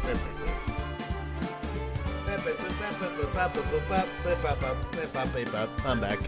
Shut up. Route 216 day from Pokemon Brilliant Diamond and Shining Pearl. Hello, welcome back. Thank you. So, before I start, I want to give you guys a little hint because I haven't put out many of the tweets about it, or any of the tweets really. So, a little preview into what's going on Saturday. Just a little more of some crumbs to, like, you know, entice you. I did mention that the early part of stream is going to be more of what you would come to expect from a Len Meringue stream. You know, I'm going to be marathoning. You know, I'm going to see how long I can go. Our longest stream was, I believe Sunday was our longest stream. I went like 6 hours just playing NASCAR. Or was that Monday? It was Monday. It was Monday. Yeah, Monday we went like, what, 6 hours playing NASCAR? So, I'm going to see if I can break that, which I hopefully will.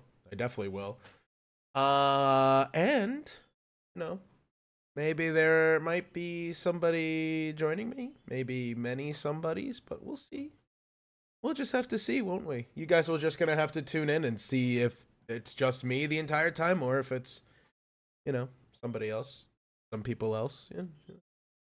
But, you know, only way to know is to be there, right? So clear your calendar Saturdays because I think it's gonna be a fun day. I don't know if I'm gonna go ahead and be brave and say I think it'll be my best stream ever, but I think it'll be one you don't want to miss.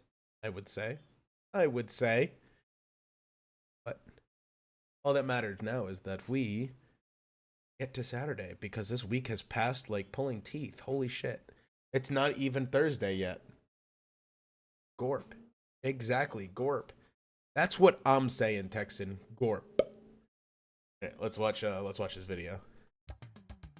Everything comes from somewhere, even cartoons. It's common knowledge that our favorite shows don't just happen. Were they fucking? A team of talented people come together to develop ideas, characters, story plots, and more to make these pieces of entertainment what they are. Cartoons in particular go through a lot of changes during their development, given how much work must go into them before production can even begin. You have to design the setting. They were just sleeping in the same sleeping bag. I was making a sex joke. And of course, in the end, you need to make the pilot episode. Spungy Bubby. An episode of a TV show that's made as sort of a test. I forgot that Timmy's head looked elongated along like with that. Giving the network or producers a good idea of what the final show will be like if put into full production. A pilot is a creator or team's chance to prove that their show, their idea, has potential to become the next big thing. A pilot is a great way to introduce a show's characters, the setting they live in, and what could happen in a general episode. Oh, These pilots are often created whoa. months to years before Oh yeah, production that's on the Johnny final show's Quasar, first isn't it? season began, who was played by a different actor. We unfortunately don't have access to the full Drake and Josh pilot, as it's currently lost media, and is one of the many TV show pilots that went unaired. But isn't that so weird? It's like an alternate dimension version of the show, where most of the actors remain the same, besides the dad. The first time I learned about pilots was all the way back when Wayside the movie came out on Holy DVD, shit, wait, I fucking loved Wayside! Oh my god. I went online recently because I started watching all of Wayside again. There's only like 2 seasons. But I started watching Wayside and I was like, oh my god, this show was like so fucking good. And then I researched it. Like, I was looking at what people said about it and they're like, oh, this show sucked. This show was terrible. Even the original author of the books, Louis Schrader, said this show sucked. And I was like, oh. Okay then, I guess I'm fucked up. I guess I have a wrong opinion. But I liked it. I think when I was little, because I was still young when this show came out, I forget her name, the girl with the ponytail here. I think she got me into tomboys, or at least one of the many characters that did. Movie at all. I also like The Teacher, but I think that's a given in any kind of animated show for me. Series. This special was created in 2005, while the series premiered in 2007. I was always confused why the character Mauricia had red hair. Mauricia! And the opening. Thank you, Matt Pack. Show. Turns out this movie was done earlier before the designs were finalized for the show. At the time, I looked it up online and learned all about pilot episodes. So thanks, Wayside. You actually taught me something. In this video, we'll be looking at various interesting pilots and pitches for some of our favorite cartoons. Some changed more than others, but they're all interesting and give a great Why do they... Why are so many shows like this? At least like 90s and 2000 shows. So like I feel like we talked about it with like the Goofy movie, right? Like the guy looks kind of goofy here, like Sonic looks very goofy, and then the woman furry is like, there was love put into the woman furry, if you know what I'm saying. Insight into the development. What the fuck is this? Average early female character in a cartoon. Yeah, seriously, it was just like, here's goofy character man, and then sultry side woman. Process of these shows. With that said, this is a look at fascinating cartoon pilots. Let's begin.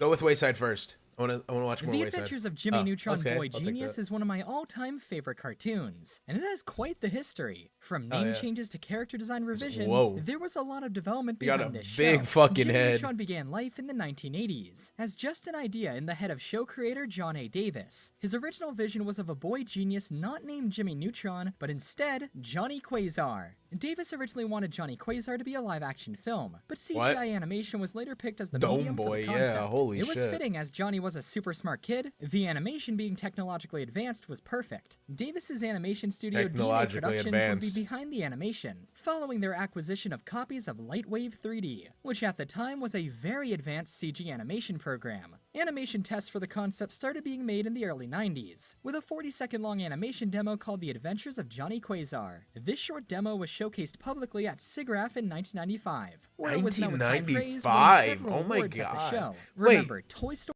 Didn't like Jimmy Neutron not come out in like until like 2004? This thing was being workshopped like 10 years in advance. Story was the first ever fully CG animated film, and that was released just months before Johnny Quasar was demoed. At the time, this was revolutionary. Unfortunately, for the longest time, this 40-second demo was almost completely lost. There were no copies of it available online anywhere. The only surviving clip of it was around 8 seconds long, in very low quality, and was found on an archive of DNA's website from 1997. Thankfully, the QuickTime video was archived, and this preview of the demo was preserved. Yeah. Hi, I'm Johnny Quasar, and this is my robot dog, Goddard. I'm glad they kept Goddard's name. For what seemed like I forever, always wanted this Goddard. was one of the only surviving clips from this point of Jimmy Neutron's development. You'd think a short praised so highly would have been preserved better, Oh, right? wow. The only other surviving clip was found in the 1994 demo reel for the animation program Lightwave, the one DNA used to create the animation. Before I move on, this demo reel is incredible, showcasing tons of early 90s CGI animation. The primitive look of early CGI is something I'll always get a kick out Whoa. of. It reminds me of those amazing commercials Pixar did before they became huge. They trying to fuck? Anyway, yeah, Johnny Quasar was lost. How did he find it? Well, What their the first fuck is thought that might be, face? Why not just ask DNA if they have it in their archives? Well, DNA Productions went defunct in 2006. This Oh. was actually the main reason behind Jimmy Neutron's cancellation. There was Really? meant to be a 4th season of the show, but with the Really? animation studio behind it going under, it never happened. That's a story for another day, though. Point is, with the studio gone, it could be assumed that most of their assets were discarded too, including that demo. For a while, it was believed that these clips were the only surviving pieces of Johnny Dude, Quasar. if I'm part of a company like this, and like you know that company's going under, would you not just try to like preserve everything you have? Like, would you not just try to basically just take everything off your office desk if you know it's all gonna be thrown away anyway? I don't know. That sucks. Surely there's someone out there who doesn't even realize that people are looking for stuff like this. They're just sitting at home watching TV with their family and have absolutely no clue that people on the internet are trying to find stuff that they have on a hard drive somewhere. They made fuck Planet Sheen, bro. I tried watching Planet Sheen. I tried getting into it because of Jimmy Neutron getting canceled, and oh god. Jeez, man. That was rough. Animation. People tried contacting old employees of No, someone knocked on my front door when I opened it.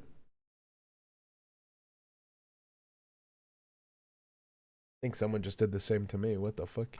DNA, seeing if the demo was on the disc given away at SIGGRAPH 1995, It was me. all to no avail. Nah, it was leave The my short chat was alone. lost, and it seemed to be gone forever. Magazine scans and these clips seemed to be all that would ever remain of Johnny Quasar and his robot dog God. That was until August 14th, 2017. Got my gun. When miraculously, the voice actor of Johnny uploaded the demo onto YouTube, saying Yo, he saw where'd it wasn't go? available online and decided to upload That's exactly what I fucking just said. It's just people just don't realize it's lost. There is a guy. Oh my god, I wish I knew his name. There is a dude he's a NASCAR fan. And there are so many NASCAR races that are lost to history because they just, archival of like live sporting events was not commonplace in like the 70s when NASCAR started broadcasting. But then like recently, I don't know how recently because I don't know the history of him, but he's just been like uploading every race because he's like, oh yeah, I have recorded every NASCAR race since like 1980 or something like that. So if he doesn't have it and he has uploaded it onto YouTube, he's like, if I don't have it, then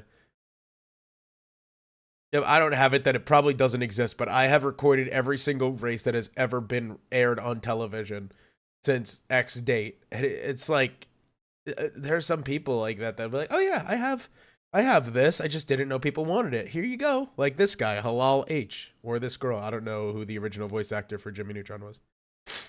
Nice. Can you stop talking to my chat about your penor? They don't need to listen to something so tiny. A VHS rip of it he had himself. And so we had the full animation demo, and it was glorious.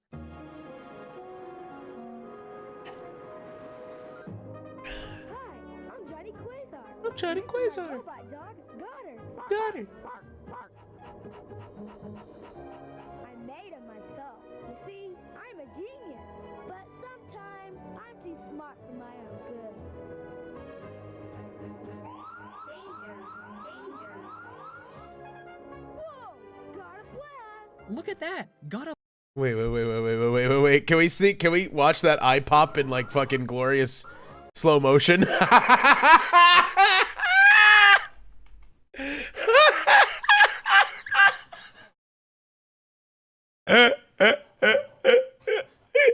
Gadzooks!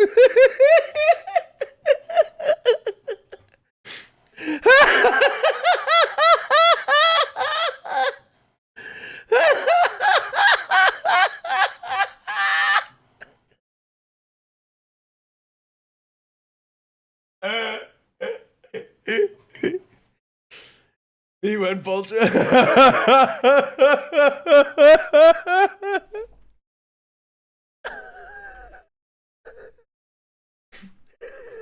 Sometimes I'd be playing a Die with Scarlet career and I'd be like, damn.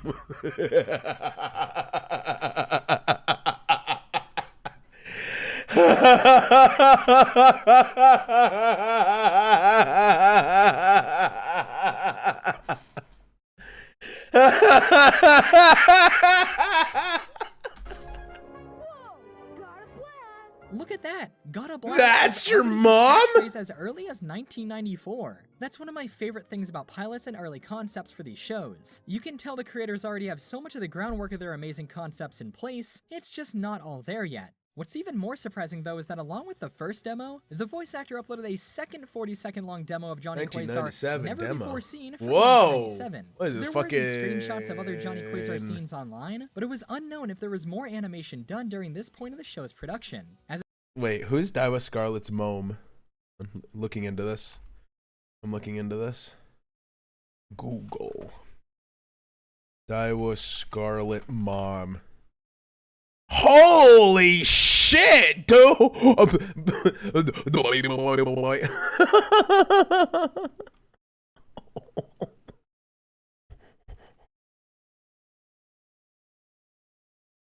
God damn! Oh man, I love Reddit fan art.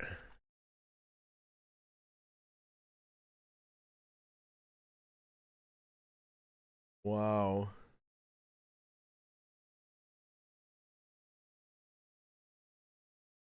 Oh shit.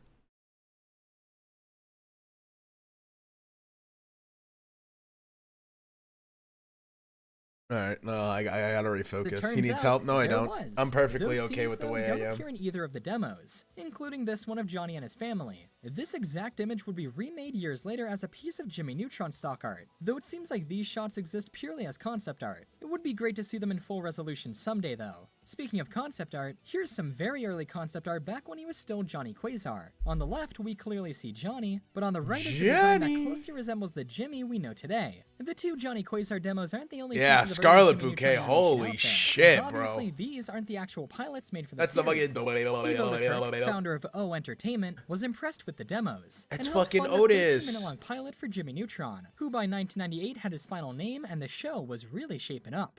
Johnny Quasar was originally pitched to Nickelodeon all the way back in 1995, and while the network showed a lot of interest in the idea, the show wouldn't get the funding for a full episode pilot until 1997, and by then the show had become very refined. In 1998, the pilot episode of Jimmy Neutron, Runaway Rocket Boy, was completed.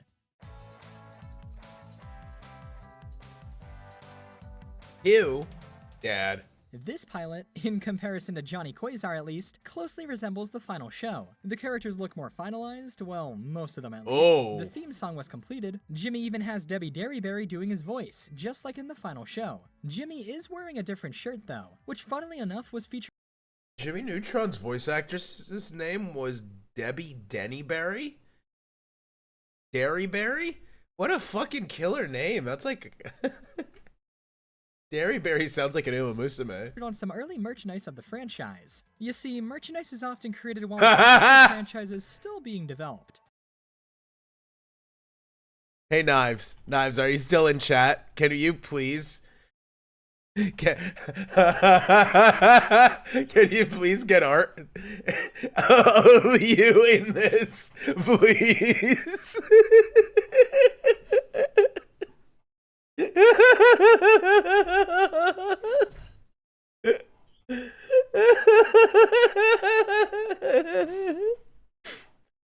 Trying to find an artist. It'd be amazing Halloween wearing. Oh fuck, holy shit, I can't breathe. Yeah, incredible Halloween event. Like we put a wait, that will put, oh my god, I can't read. That will make put me and Shadow together first. What? Oh, okay. I understand what you're saying now. It took me a second. Developed, which can lead to some early concepts not seen in the final product appearing on stuff like toys. Speaking of figures, here's a photo of a physical model of Johnny Quasar that was made to help create the 3D model used in the shorts. Yo, this model weed was ain't on display shit. along with a final Jimmy model at Nickelodeon's Happy Happy Joy Joy 25th Anniversary Art Exhibit. Me win. 2016. Anyway, the pilot was a success, and Jimmy Neutron Look at that Boy VHS. was fully greenlit. In late 1999, after deciding a feature film would be the best way to launch the franchise, it entered production, and the rest is history. 2001, right? Yeah, I fucking love the Jimmy Neutron movie.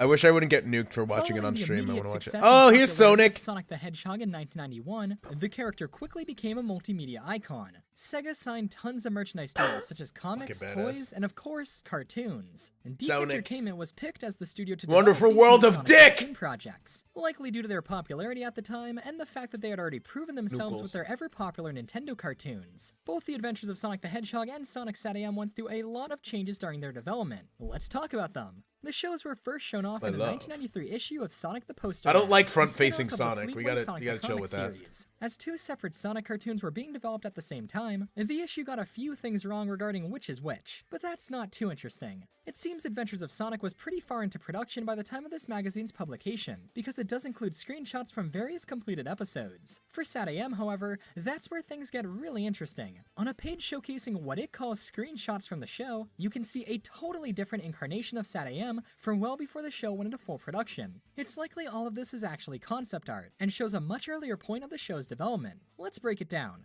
As different as it may look, a lot of the core ideas that make up SatAM are present, such as an early version of Freedom Fighters, known here as the Freedom Team, as well as roboticization, known here as Dr. Robotnik's robotic transformation machine. Almost every character in the Freedom Team apart from Sonic is completely different than the characters used in the final show. Who the fuck are these people? Man Johnny Lightfoot, Tux the Penguin, Princess Acorn, Joe Sushi, Church the Chicken, Knives right now. Knives right now. Who are these people? Do you know them? Oh, hold on. I might need to call in the experts. Not worth my attention. Okay, hold on. I'm going to call in I'm going to call in the Avengers.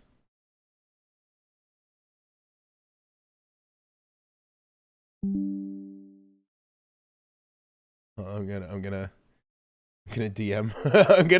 I'm gonna message Belkis real quick. Hello, Belkis. Hi. Question about Sonic.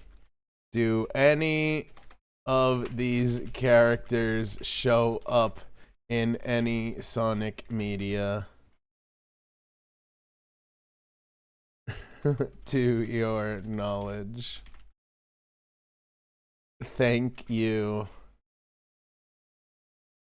How do I sign off of an email?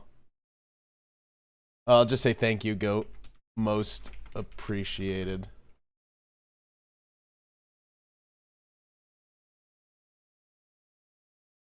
Flicky. It's unknown when all of this was What the drawn, fuck but is the lack of chicken in tales the implies lab all coat this may have about? been made before Sonic 2 was even released. It does take a long time for a show to be produced, so it would make sense that production on SatAM started that early. Most of these characters are based off of Sonic's animal friends from the first game, such as Princess Acorn and Johnny Lightfoot. A few of them were Back this up. Back this the fuck up.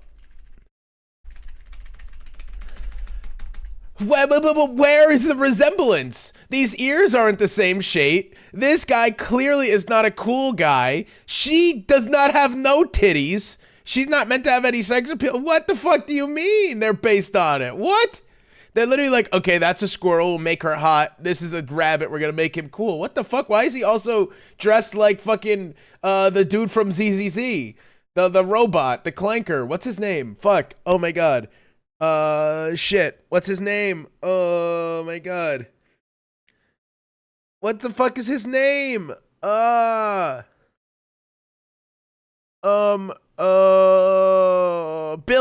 yes, Billy the Kid. Why is he fucking dressed like that? Lightfoot. A few of them were used in Sonic the Comic, but most of these guys were scrapped in favor of the Freedom Fighters used in the final show. Well, apart from one. Princess Acorn is clearly an early design of Sally Acorn. In fact, other promotional artwork for this early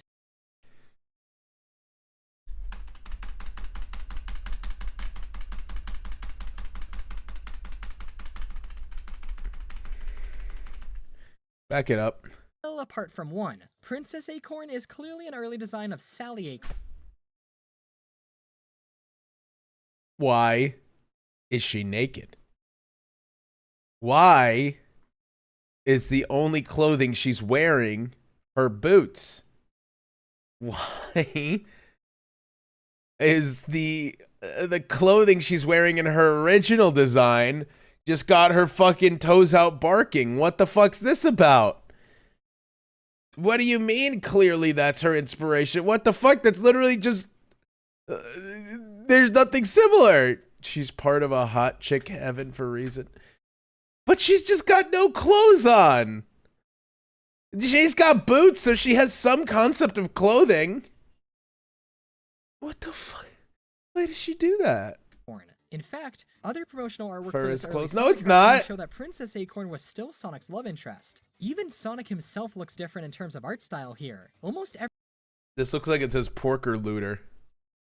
Or his clothes. Princess Acorn, Johnny Lightfoot, Sonic, John Iveni, Flicky. everything here was Yo, changed mama be before flicky. SatAM was finalized, though it seems his mohawk of spikes was always there. Robotnik also has a very curious design in this early promotional art, having a white mustache and a completely different outfit. All of this artwork was only ever showcased in Sonic the Poster mag, so it's not Oh known how shit. long these characters I can't were even used call in the before these 18. settled on Belkis film just designs started of the streaming. show. Fuck. Maybe all of this is Oh just god, marketing, I'm and lost. none of it was ever intended for the actual show. The Mario cartoons also have similar promotional concept artwork not unlike those Sonic pieces, so maybe this was something Idk did for publications while their shows were still early in development. As for actual pilots, the episode of SatAM Heads That's or so shadow- Tails no. is actually the show's pilot. That's why some of the characters like Sally look a little different. I've mentioned this before in my animation cells video, but the original cut of this episode features a completely different intro that was fully animated but never released publicly. This opening was scrapped and was replaced with one that's more show accurate. While on the subject of SatAM's opening, the original airings of Season 1 episodes on ABC featured a different singer singing Fastest Thing Alive.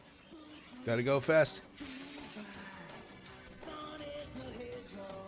Sonic the Hedgehog! Apparently, this version of the song is sung by the composer himself, and was only ever used for original airings of Season 1. When Season 2 came out, it was sung by the band Noisy Neighbors, which is the iconic one we all love.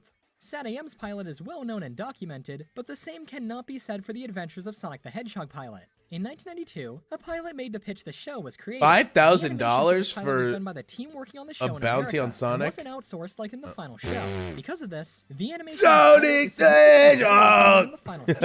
Unfortunately, this pilot is only partially available nowadays, and not in ways you'd expect. It's never been included on any home media releases of the show, but it was uploaded onto YouTube in 2009, released by Milton Knight, one of the core members of the show's team. However, the rip on YouTube is not only not in the best quality, but appears to be an incomplete version of the pilot, as it's missing music and sound effects, and has a time code in the top left corner of the screen.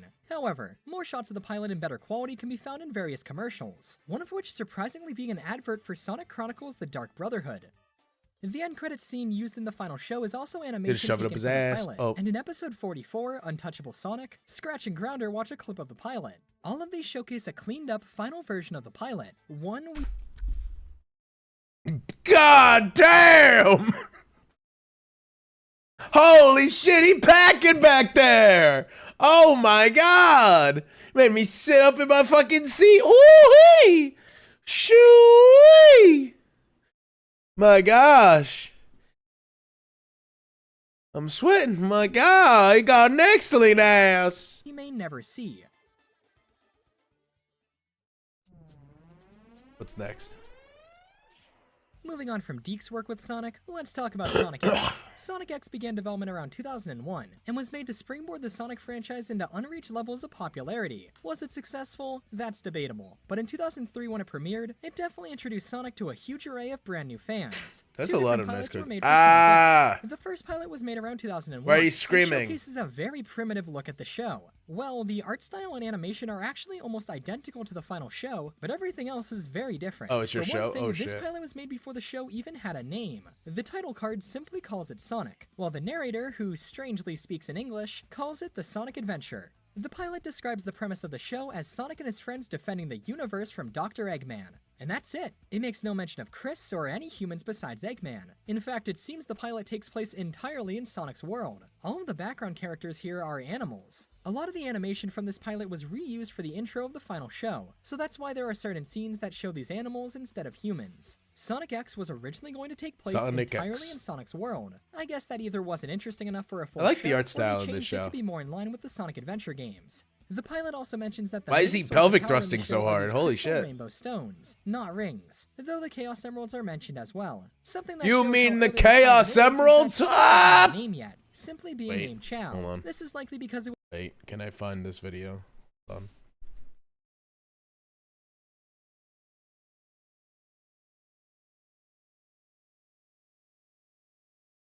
Can I find the video? Oh my god, I found it. Hold on. Hold on. I found the video.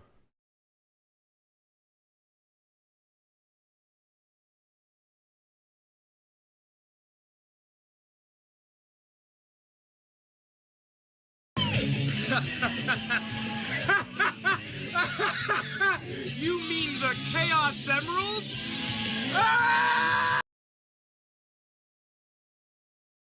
was made before the character had That its is final all. name used in Sonic Adventure 2. Overall, it's a great pitch pilot for the show, showcasing the action, thrills, and spectacle seen in the final series. It even teases stuff like Shadow. Apart from a few oddities, this premise alone would make for a great Sonic show, but the series would continue to be developed after He's the got some pilot was schnoz released. on him, holy This shit. brings us to pilot number 2, which was made later on in 2002. It's basically identical to the final show. 2002? The pilot mainly introduces the characters, including Chris and thought his this- friends. What? This is Everything else, one 2002? would I not mean, know I about guess the it does show. have that early This pilot 2000s was shown at anime look. various premiere Wow. events for Sonic X, such That's as a World quality Honey Fair costume. 2002 and Tokyo Game Show. Along with early promo material, this was the world's first public look at Sonic When X. is Sonic coming to Unlike other Fortnite? pilots mentioned in this video, these two Sonic X ones aren't formatted like episodes, instead existing just to pitch the idea of the show. Despite being almost exactly the same as the final show, there was one very crucial thing seen in this pilot that was never used in the final show. Oh! Or who is it? At the end of the Nice pilot, lock a in. certain character you may recognize is shown.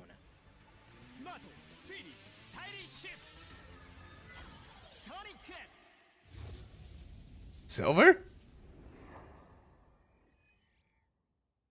That's right. The character made famous by fan animations, Nazo, originated from this early Sonic X pilot. Who or what this character was a complete mystery listen, at the my time. knowledge In of fact, fucking the name Sonic Nazo comes is from the Japanese word for the fucking mystery. parodies I Somewhere watched along the way, Intoxicated. The production team scrapped the idea of Nazo. Whatever he was going to be was never realized. Though, years later, Takashi Iizuka confirmed that Nazo wasn't going to be a new villain or anything like that, rather a new form for Sonic. Super Sonic was also in the pilot, so this would have been an additional form for the character. As he was never used in the show, fans have taken him in as their own. Chakra X's excellent Sonic Nazo Unleashed fan animation is the best example of this. A great fan film that depicts Nazo as an all-powerful villain. And when you look at this design, that's exactly what you'd think. Who knows what Nazo could have been if he was in the final show? If it was a new form for Sonic, perhaps this would have been a modern Hypersonic of sorts. Actually, maybe this is what Sonic looked like when he used the power of those crystal rainbow stones in the first pilot? Since those weren't in the final show, that could explain it. They even share a similar color to Nazo.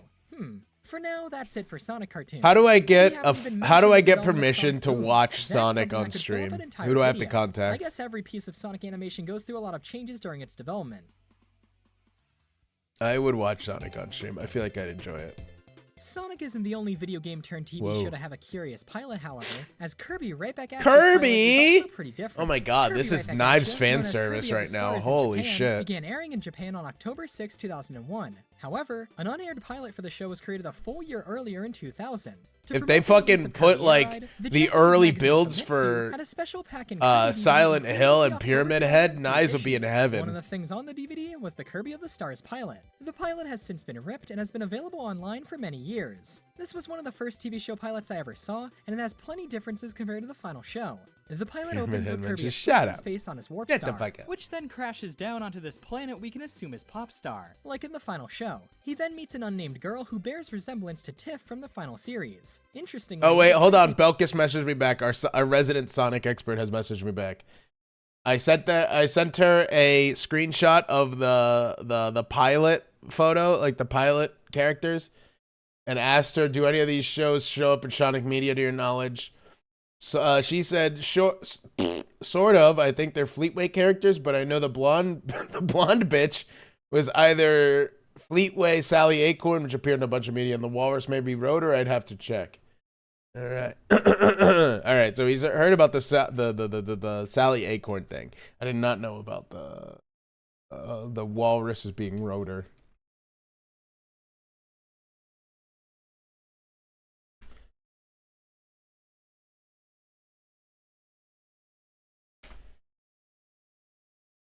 All right, we'll get back to Kirby, so I can jingle keys in front of Knives. Uh-oh, the back rooms. Fast friends, and they start having fun together, which catches the eye of King Dedede. The bulk of the King Dedede? The two hanging out while Dedede attempts to. King Dedede is from Kirby? I didn't know what Dedede was from, but I didn't think it was Kirby. Ruin their fun time, always resulting in him getting hurt in comedic fashion. That is until some enemies begin to attack, such as Meta Knight. Kirby makes quick work of them. Meta Knight I did know was from Kirby. Nightmare. Kirby then wakes up, revealing the whole pilot to be nothing more He's than sleeping on a star? It ends, being just over 4 minutes long. Is Kirby a boy? Is Kirby a girl? Is Kirby just a being and not sexual in any way? Like, gendered in any way? Knives? Jingles keys? Knives, get back here. Jingle, jingle, jingle, jingle, jingle. Knives, I need your expertise. Jingle, jingle. Is Kirby gendered? Or is Kirby, like, sexless? I need answers. These are questions I have. Kirby isn't gendered. Interesting. Kirby is Kirby. Does Kirby think of romance in any way? My mom is sexist. Barco, that's mean. My dad is dead. Of course she is. That was mean of me. I'm sorry. It was uncalled for. Barco, don't apologize. That was mean of me. I'm so sorry. Oh, fuck. I'm so sorry. I gotta gotta stop treating you guys like like the way I treat the way I would react in person. Oh fuck! Did I ever tell you about the time I went to a comedy show and the comedian picked on my dead dad? No, it was one of my favorite comedians, right? I won't say who, because they're popular, but not like super popular. And I sat in the front row, and if they ever release a recording of the show, that you would instantly tell my voice, right? So, they were like, yeah, I was like right next to them, and they picked on me, and they were like, "Hey, you, what's your name?" And I'm like, Len. And they go, "Who was a important figure in your life growing up?" And I said, "Oh, that would probably be my dad. He was a very hardworking man, and he was probably, the best dad I could have asked for." And he was like, "Oh, well, that's very sweet. Is the way you speak, is your dad no longer with us?" And I said, "No, sadly, he passed away a few years ago." And he goes, "Well, I'm very sorry to hear that." And then he goes on for a little bit, and then he goes to another member of the audience, and let's say this guy's name is Jason. He goes, "You, sir, what's your name?" And he goes, "Jason." And he goes, "What about you? Who is an important figure in your life?" And he goes, "Oh, I would have to agree with Len over there. My dad is also an important figure in my life." And the comedian goes, "Oh, is your father still with us?" And Jason goes, "Yeah, my dad's still alive." And the comedian goes, "Oh, okay." Turns his fucking head at me and goes, "Get fucked, Len."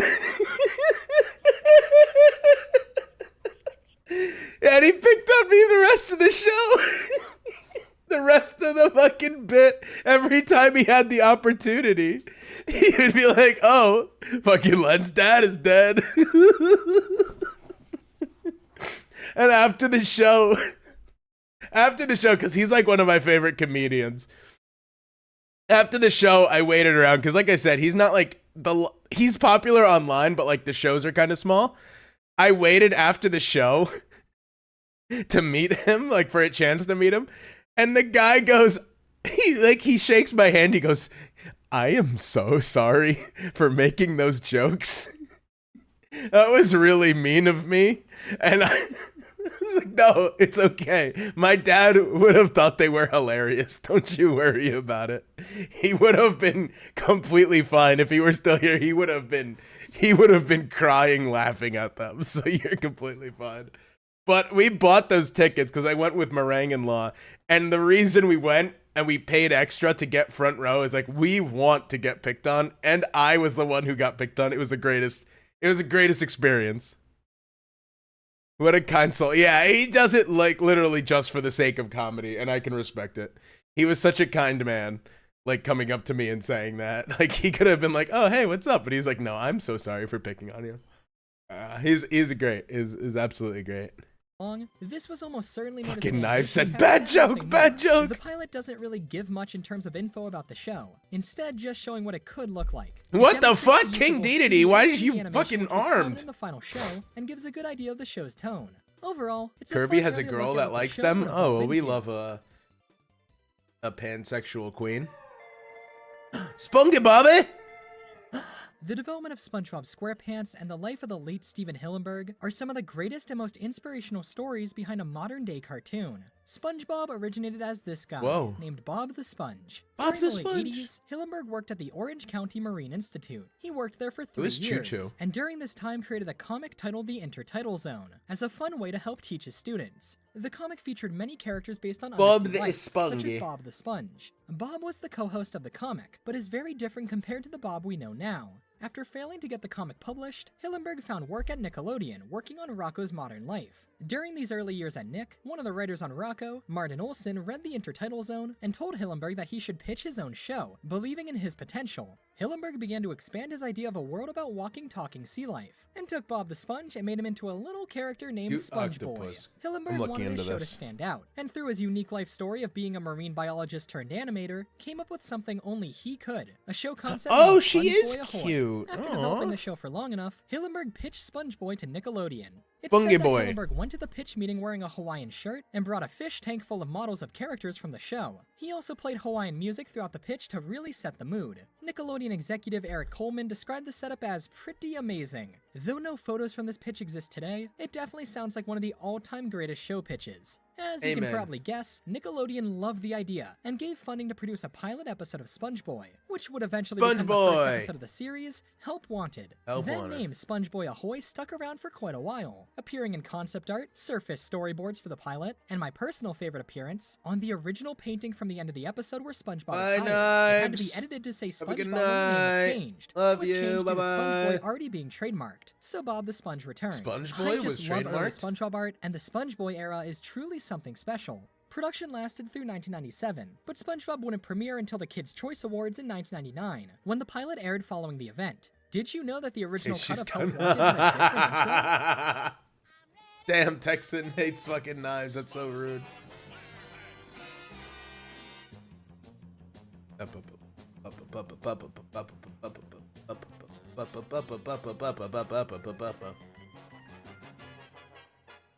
And another thing.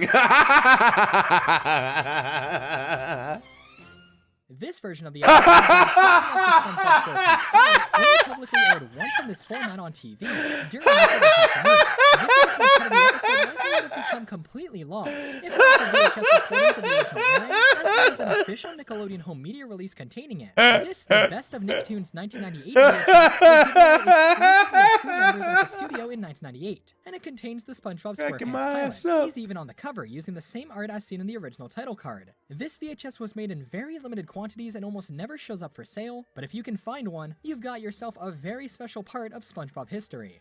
Another fun fact regarding this pilot is that on certain SpongeBob Season 1 releases, Help Wanted is missing. Now, you could assume this is because it was made before Season 1, but it's always grouped in with the rest of the season. The real reason this episode is sometimes neglected is due to the episode's inclusion of Tiny Tim's cover of the song Living in the Sunlight, Loving in the Moonlight. It's just because of some basic copyright issues, and to include it, they'd have to pay royalties. So they often choose not to, despite how significant it is as the first episode of the show. With that said, the episode has appeared on certain DVDs, but never as the original 1997 cut of the episode. Hopefully someday, a special SpongeBob home media release can include a high-quality version of the original cut, so we'll always have this important piece of SpongeBob history. Is it not on original cuts? I swear I've seen that, like, re-air and stuff. Is it just, like, on TV, but it's not on...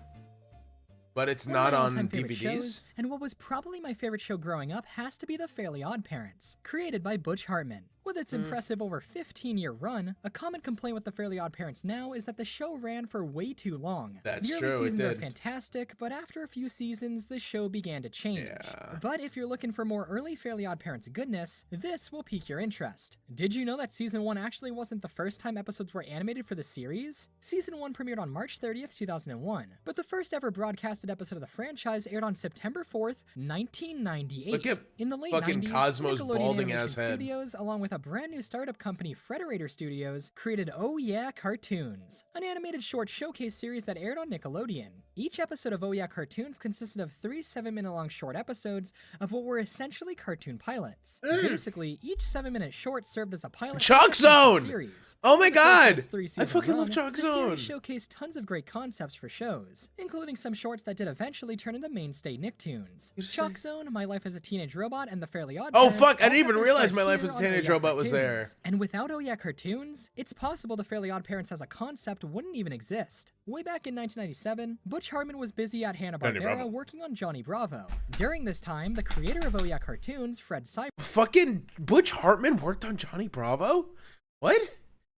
That's like when I found out that Dan Povenmire worked on Family Guy and SpongeBob before making Phineas and Ferb. Oh my god.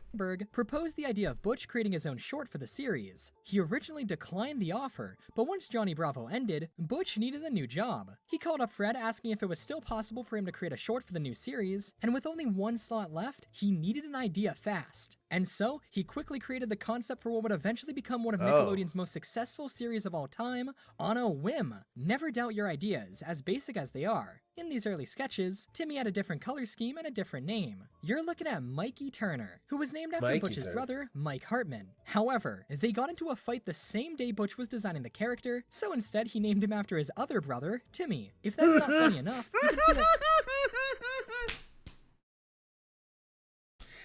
Dude, imagine picking a fight with your brother the same day he's about to fucking pitch your name into an infamous, not an infamous, like a super pivotal cartoon in the current generation's brain. Oh my God. That'd be like if I got in a fight with fucking Sister Meringue the same day she's about to pitch fucking Len and Ferb. Holy shit, that's that fucking sucks. But as the story goes, like, yeah, well, I'm gonna change it to the other guy's name now. Out of blue marker ink, and because of how much of a time crunch it was, quickly needed to choose a different color and chose pink. I think Timmy using pink as his main color definitely made him stand out more compared to other boy characters out there, so that was a good choice. Timmy also had red hair early on, but that was quickly changed. The show went through a few name changes as well, such as the Fairy Godparents, oh my Godparents, before he landed on the Fairly Oddparents, which out of those three options I think was the best choice. Hey, don't call me Midius. She was going to be named Venus, probably to go with Cosmo. However, Wanda was such a good pun, they went with that. Wanda was also going to have blue hair, but according to Butch, it was changed to pink so it didn't clash with Timmy's bedroom walls. So many strange reasons this show turned out the way it did, but all of this is so interesting. So, after coming up with one of the greatest cartoon ideas of all time in about 15 minutes, Butch originally pitched the idea to Hanna-Barbera, realizing he had something really good here, but it was rejected. So he went back to Oh Yeah Cartoons, and they loved it, funding the creation of the Fairly OddParents pilot. The world was introduced to the Fairly OddParents in the 12th episode of the first season of Oh Yeah Cartoons, and it immediately became the most popular short on the show. So much so that several more Fairly OddParents shorts were created for the program. Butch even worked on other shorts for the show too, such as the Dan Danger Show shorts. A total of 10 Oh Yeah Cartoon episodes of the Fairly OddParents were made, with each becoming closer to the final show's style. After the success of these shorts, Nickelodeon ordered the first season of the Fairly OddParents, resulting in 13 episodes that aired throughout 2001 and were an overwhelming success for the network. It's amazing that such a popular show originated from something so small. That's really cute. I like that.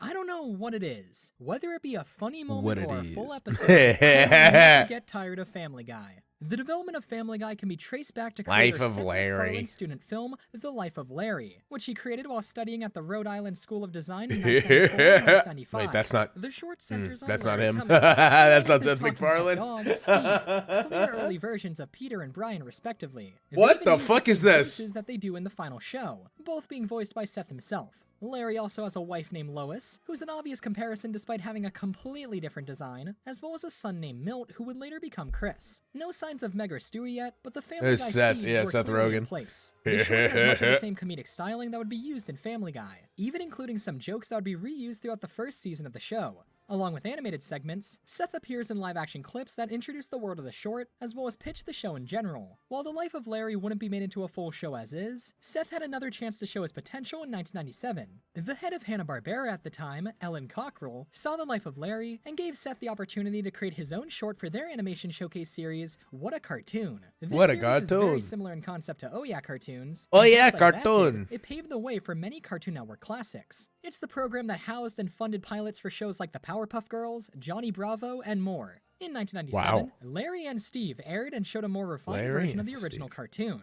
Interestingly, as What a Cartoon aired on Cartoon Network, this take on the series is geared towards a much younger demographic than the original or Family Guy, never reaching the adult jokes of those. I think the reason these two shorts are so fascinating to me is that they're so different from what Family Guy would become, yet you can see how this became that. There are a lot of weird parallels. I can't see how that became that though. Like, how do you fucking, like, I mean, you're looking at this, like, yeah, I get Brian, like, Brian, look out! Like, yeah, clearly he'll get a redesign, but how the fuck does this become Peter? There's a Star Wars gag. I mean, maybe the clothes? Airline pilot character whose look and voice is very similar to that of Glenn Quagmire's. Oh. The final show is also a pilot. It's pretty amazing to watch these early shorts as fans of the series. Catching all the inspirations that would lead to the final show. These are such a great look at how a show concept develops over time. It's inspiring, really. Once again, Larry and Steve was never picked up Larry to become a and full Steve. Series. After creating the short, Seth would continue to work at Hanna-Barbera on positions such as staff writer on Johnny Bravo, but his cartoon for Cartoon Network would never come to be. During the time after Larry and Steve, but before Family Guy, Seth MacFarlane and Butch Hartman actually collaborated on It shares his voice, yeah. I mean, that's just Seth MacFarlane. Cartoons. This one isn't related to Family Guy at all, but is still an interesting footnote. I know a lot of people say this short is... This one isn't related. She looks like fucking Vicky, bro. Look at her. That looks like Vicky. but is still an interesting footnote. I know a lot of people say the short is annoying, but I don't know, I think it's so dumb it's hilarious. Regardless of the quality of the short, I think it's really cool that the creators of both Family Guy and The Fairly Odd Parents worked on something together. Anyway, sometime after the creation of Larry and Steve, executives at Fox saw the shorts and were impressed. Saw the potential in the concept, especially the original short. Fox approached Seth with the idea of a full series, and after he accepted, they gave him just $50,000 to create a 15-minute long pilot for a full TV show, which by then had evolved into Family Guy. After half a year of non-stop work, the pilot was finished, and unlike the Larry shorts, closely resembles to what we make know a TV today. show. This is the Family Guy pilot. All right, the entire family is now together, and even most of the supporting cast make appearances too. There are some slight differences in character design, such as Lois having bright blonde hair. In fact, almost all of the characters look the same, and they're just using different colors. Now this is the definition of a pilot. The general show is there, but with slightly cheaper looking animation, designs that aren't quite final, and an overall lack of polish. No. But hey, for $50,000, not a Which bad only effort. knew one Clearly decent. the people Wow. at Fox liked There's what a they whole saw. rabbit hole you But can go here's down the with thing. Butch Seth Hartman. created a 15-minute long pilot for the show. However, this pilot is not the same as the first episode of the series, Death Has a Shadow. While it shares many of the same jokes and plot points, Death Has a Shadow is like a touched-up, finalized version of the original pilot, and it was created after the full show was picked up.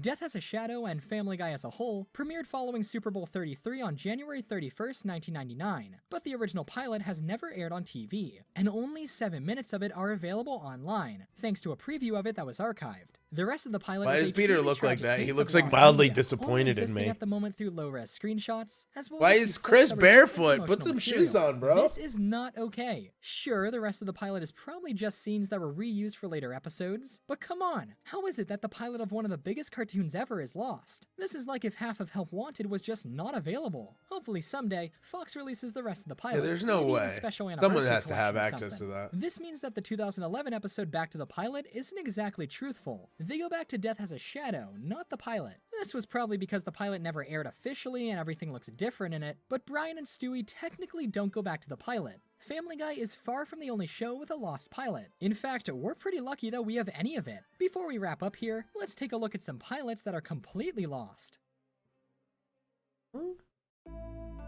Breaking Bad pilot.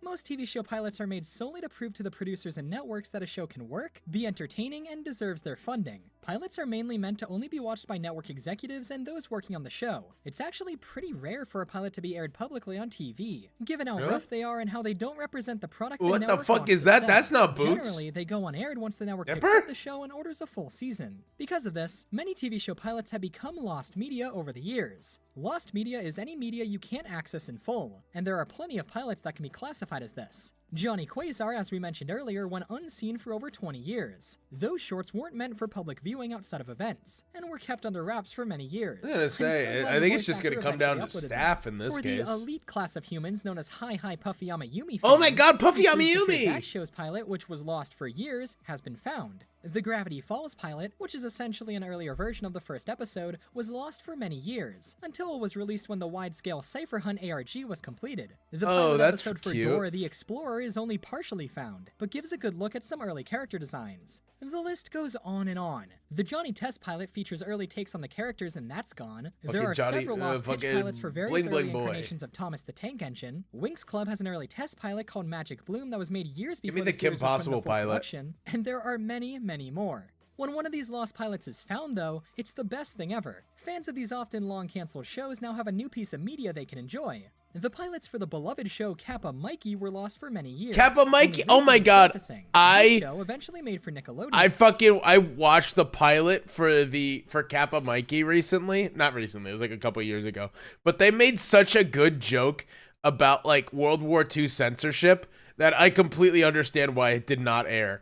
But it was so fucking good. It was so clever.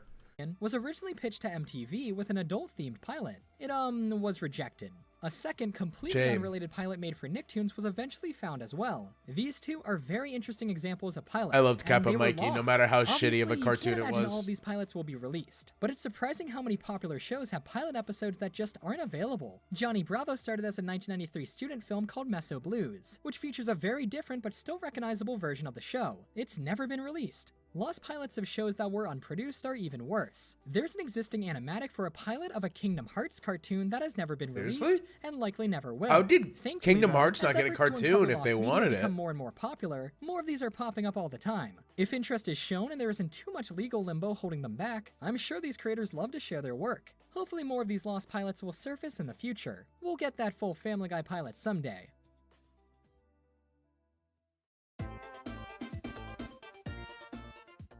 And there you have it, a look at some of the most fascinating and inspiring cartoon pilots of all time. Many of these might just be rough versions of the shows they'd evolve into, but I love them. I think I like these pilots so much because as they're primitive versions of the shows they become, they're pretty inspirational. For example, Are you a Kingdom while not Hearts pilot fan? for the show No. itself, take a look at the student films by J.G. Quintel, the creator of Regular Show. During his time at Cal I'm not a Arts, he Kingdom made two Hearts student fan, films, but, like- The Naive Man from Lollyland and Two in the AM PM, made with nothing but I'm not a pencils, Kingdom Hearts paper, and fan, a but, small like, I budget. understand Quintel its made cultural short films that relevance. led I to don't one of the biggest understand how shows it- of the 2010s. Most of these Especially pilots now, were if made that years before the first suggestion shows happened were now, they'd be in all over production. that. Most It's a of the cartoons we recognizable love today IP. went through so many changes before getting greenlit. If you have a dream to make a show someday, never give up. Lollyland? Even if Oh, it's not shit. on the air, but all these creators, They- all they these actually shows turned that started into in a the fake exact Grand same Order place you might spin-off. be in right now.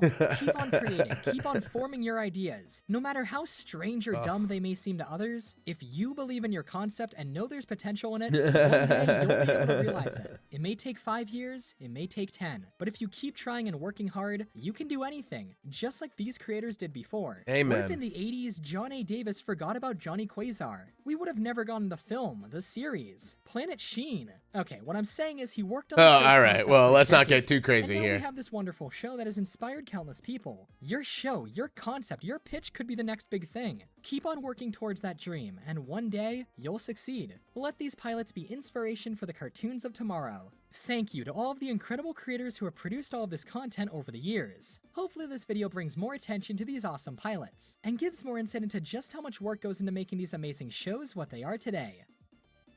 I really just don't see how something like Kingdom Hearts doesn't get a cartoon adaptation if it wants it. It seems like a show, or like it's a game that should just have one if it wanted one. Like, I feel that's what happened with like the Halo show. It's like, hey, we have this game. We're about to have another game release. We really want to have a TV show to help push it. Well, then they get the TV show that's, I mean, it's a piece of shit, but hey, you know, it's a TV show and it gets people watching it. But something like Kingdom Hearts, you could be like, yeah, I want an animated TV show about it. People would watch that. I would watch a Kingdom Hearts show. Maybe it's just the issue of getting all the Disney properties cleared, but I don't know. But I feel like it would be a money print if they pitched that today, of all things. Like when Kingdom Hearts 3 came out, everyone was crazy about it. Especially nowadays, people would love that shit. They'd eat that up.